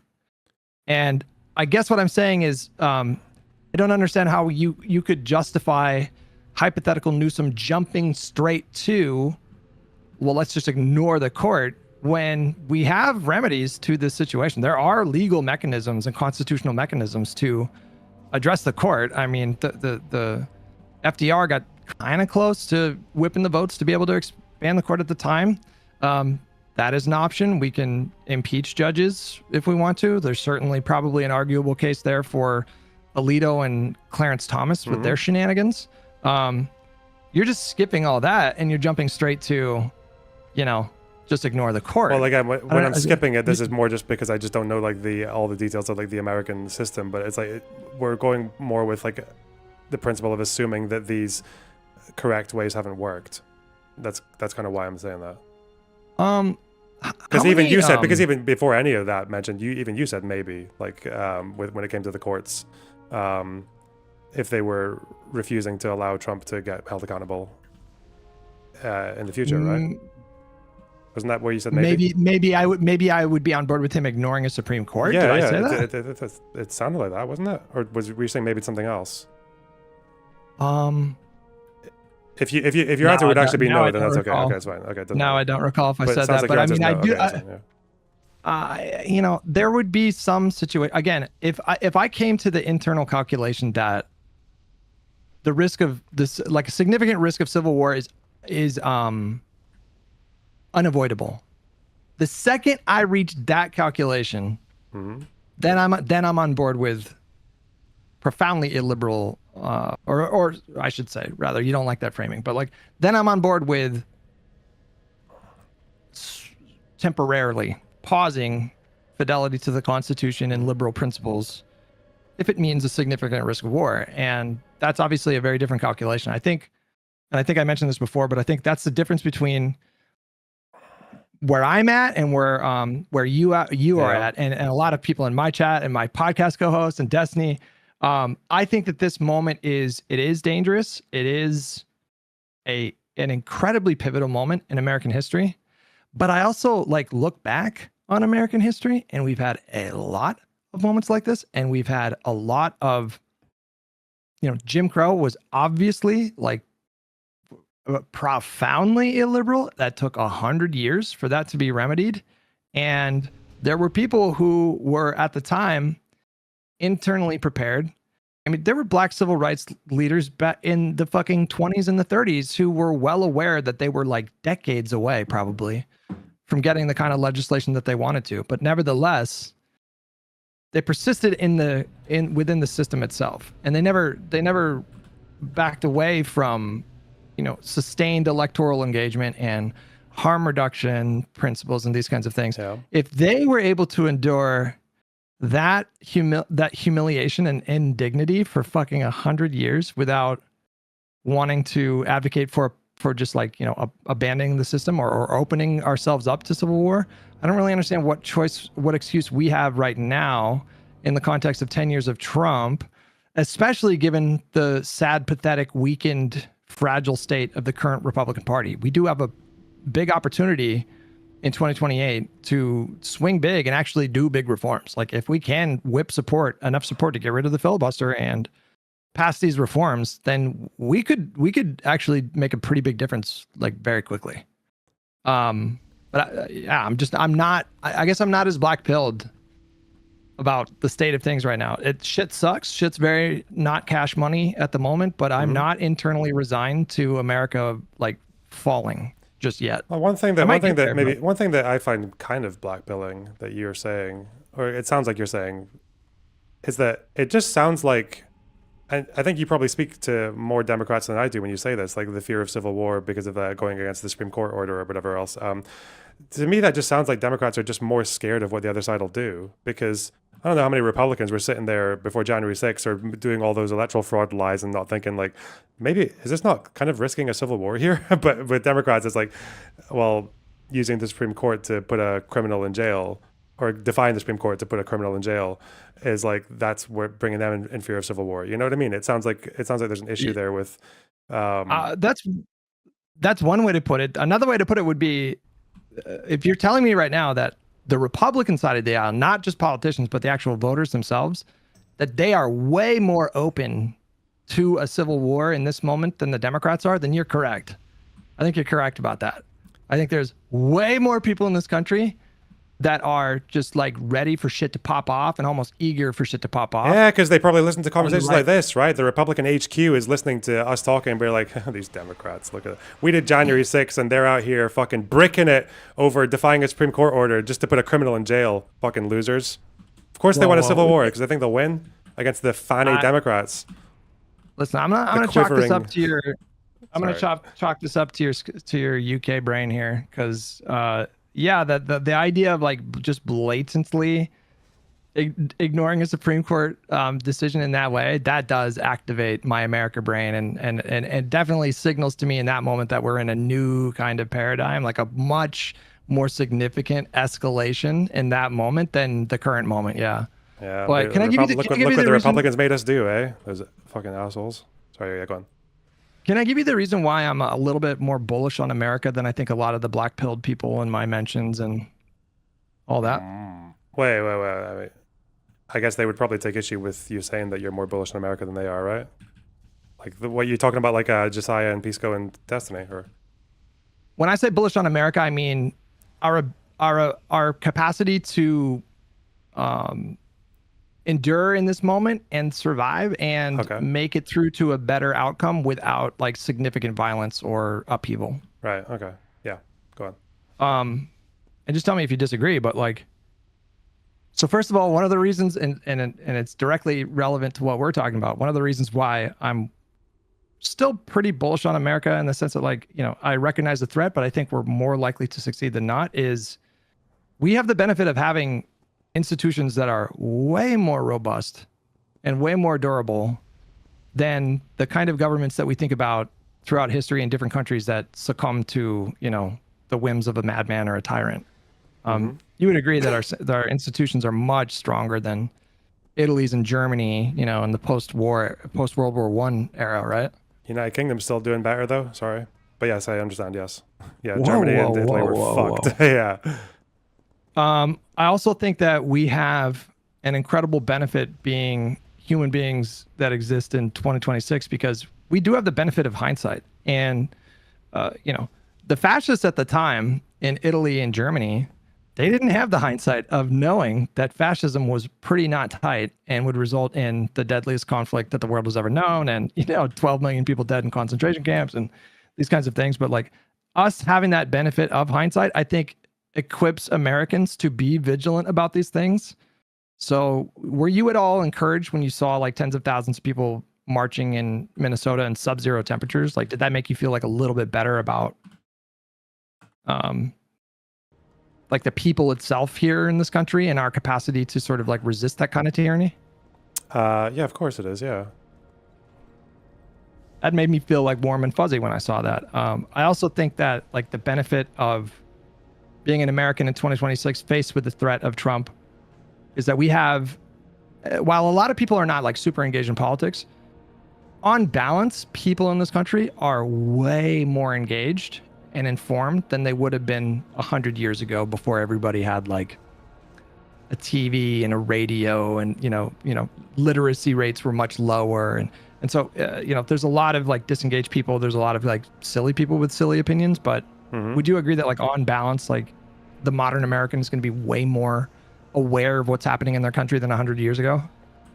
Yeah, of course, but it's also that thing where it's like, yeah, I guess like occasionally the fucking Churchill saying we'll fight them on the beaches is kind of warm and fuzzy, I suppose, but it's also like, oh shit, like this probably could have been nipped in the bud a lot earlier, right? And he probably felt that as well, right? Because of the fucking appeasement shit. So yeah, that goes both ways. And I do think there were, like, I'm still in the position that, like, say after Merrick Garland's been picked, at some point Biden realizes it was a mistake and has to put his thumb on the scale to get this whole insurrection shit dealt with. Like, to me, that does seem like a lost opportunity. Yeah, obviously I don't disagree with you there. I guess like when I play out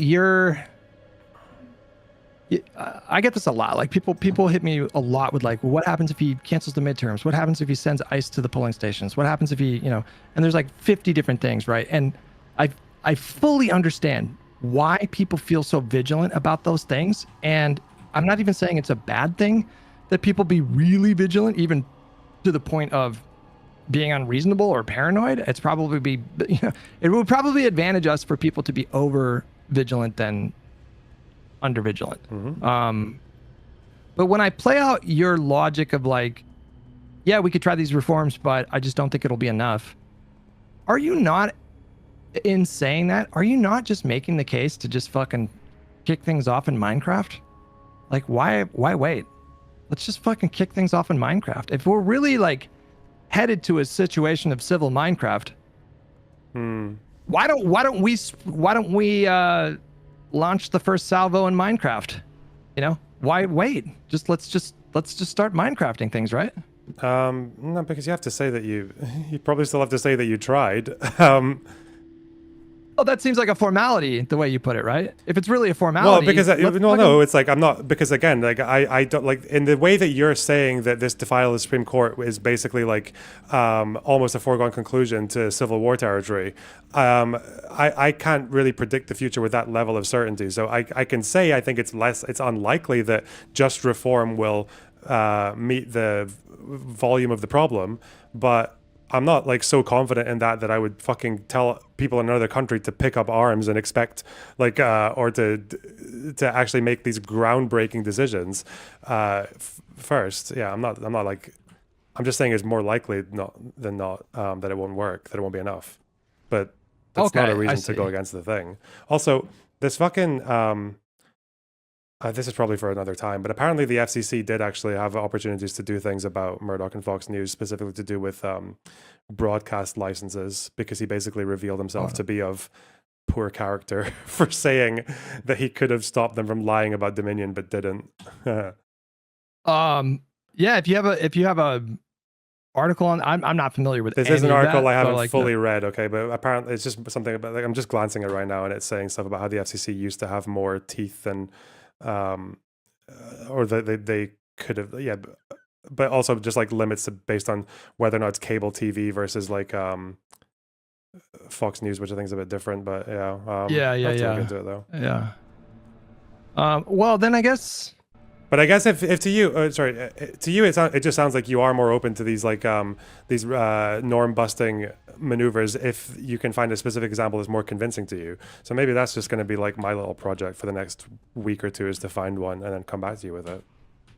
If you want to get a conclusion from this debate. Yeah, I mean, sure, I would love to follow up. I enjoy these conversations. Is that a fair summary though? Like, to be clear.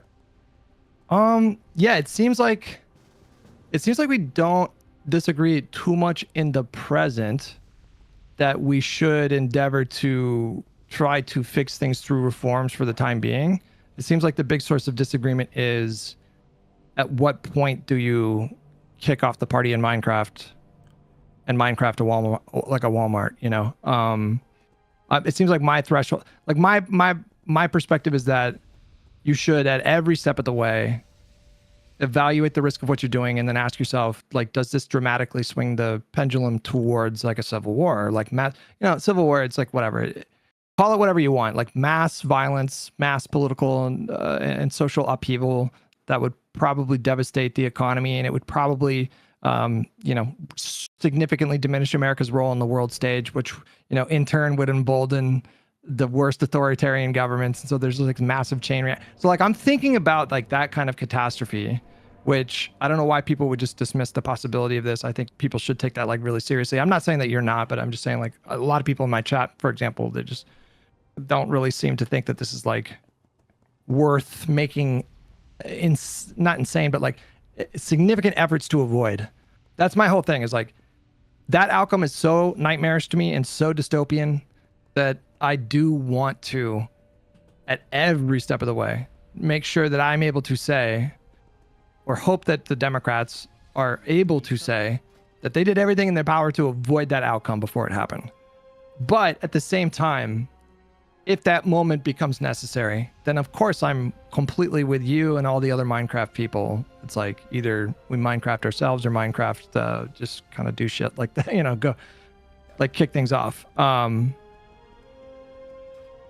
Yeah. And yeah, it seems like that's the big it seems like that's it seems like that's the only disagreement. Maybe it's just like the timing of when we Minecraft in Minecraft. No, I don't know. There's probably more of a more fundamental disagreement about like I guess the idea of militant democracy in general, but can probably flesh that out at a future date. Oh, okay. All right. I'm getting vibes here. Do you want to take off? Is that what you're doing? It doesn't hurt my feelings. No, yeah, I'm it's okay. fine. Yeah, because I feel like it's gone on for quite a while. I'm just thinking about the VODs. Okay, 4 hours versus 3. Oh, yeah, right. No, it's fine. Was there anything else that you wanted to talk about besides that? No, and my feelings are not hurt right now. Definitely not. I'm fine, dude. I said it was fine. It's very unsettling. No, people are saying listen. Someone's saying Josiah wants to come in. I know Counterpoint said he wants to, but I have no idea if they're still kicking around. Oh fuck! Wait, loner points or loner points? Jesus Christ! Counterpoints. Counter. Ponder points. Counterpoints. Wait, pondering one. Yeah, I'm pondering. Wait, but I don't know if either of them are actually still kicking around. So. Okay. All right. Well, you go do your thing, and then I'll tell you what. I'll look into what did you call it? Militant democracy or defensive democracy? Is that what it's Militant called? democracy is kind of what it's called, yeah. Hutch seems to value Okay, I'll look human into. life, so respect for We'll come that. back in a month, and in that time month? well, I mean, It's a lot of prep. 2 weeks, but hey, listen, 2 if you weeks. want to, 2 Donalds. if you're saying you want to hang out sooner than that, Yeah. then that makes me feel better about you rejecting me. Next week. Okay. No, wait, no, not next week. Give me 2 weeks. I want to give me 2 weeks to look into it. Okay. Yeah. Okay. Cool. All right, buddy. Well, listen, take her easy. I really enjoy these conversations. Yeah, it was fun. You have a good one. You too. Bye-bye.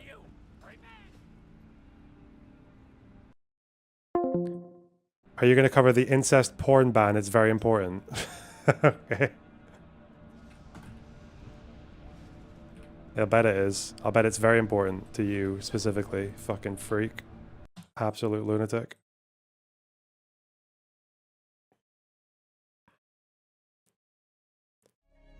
Subscribe, you fucking assholes. I mean, sorry.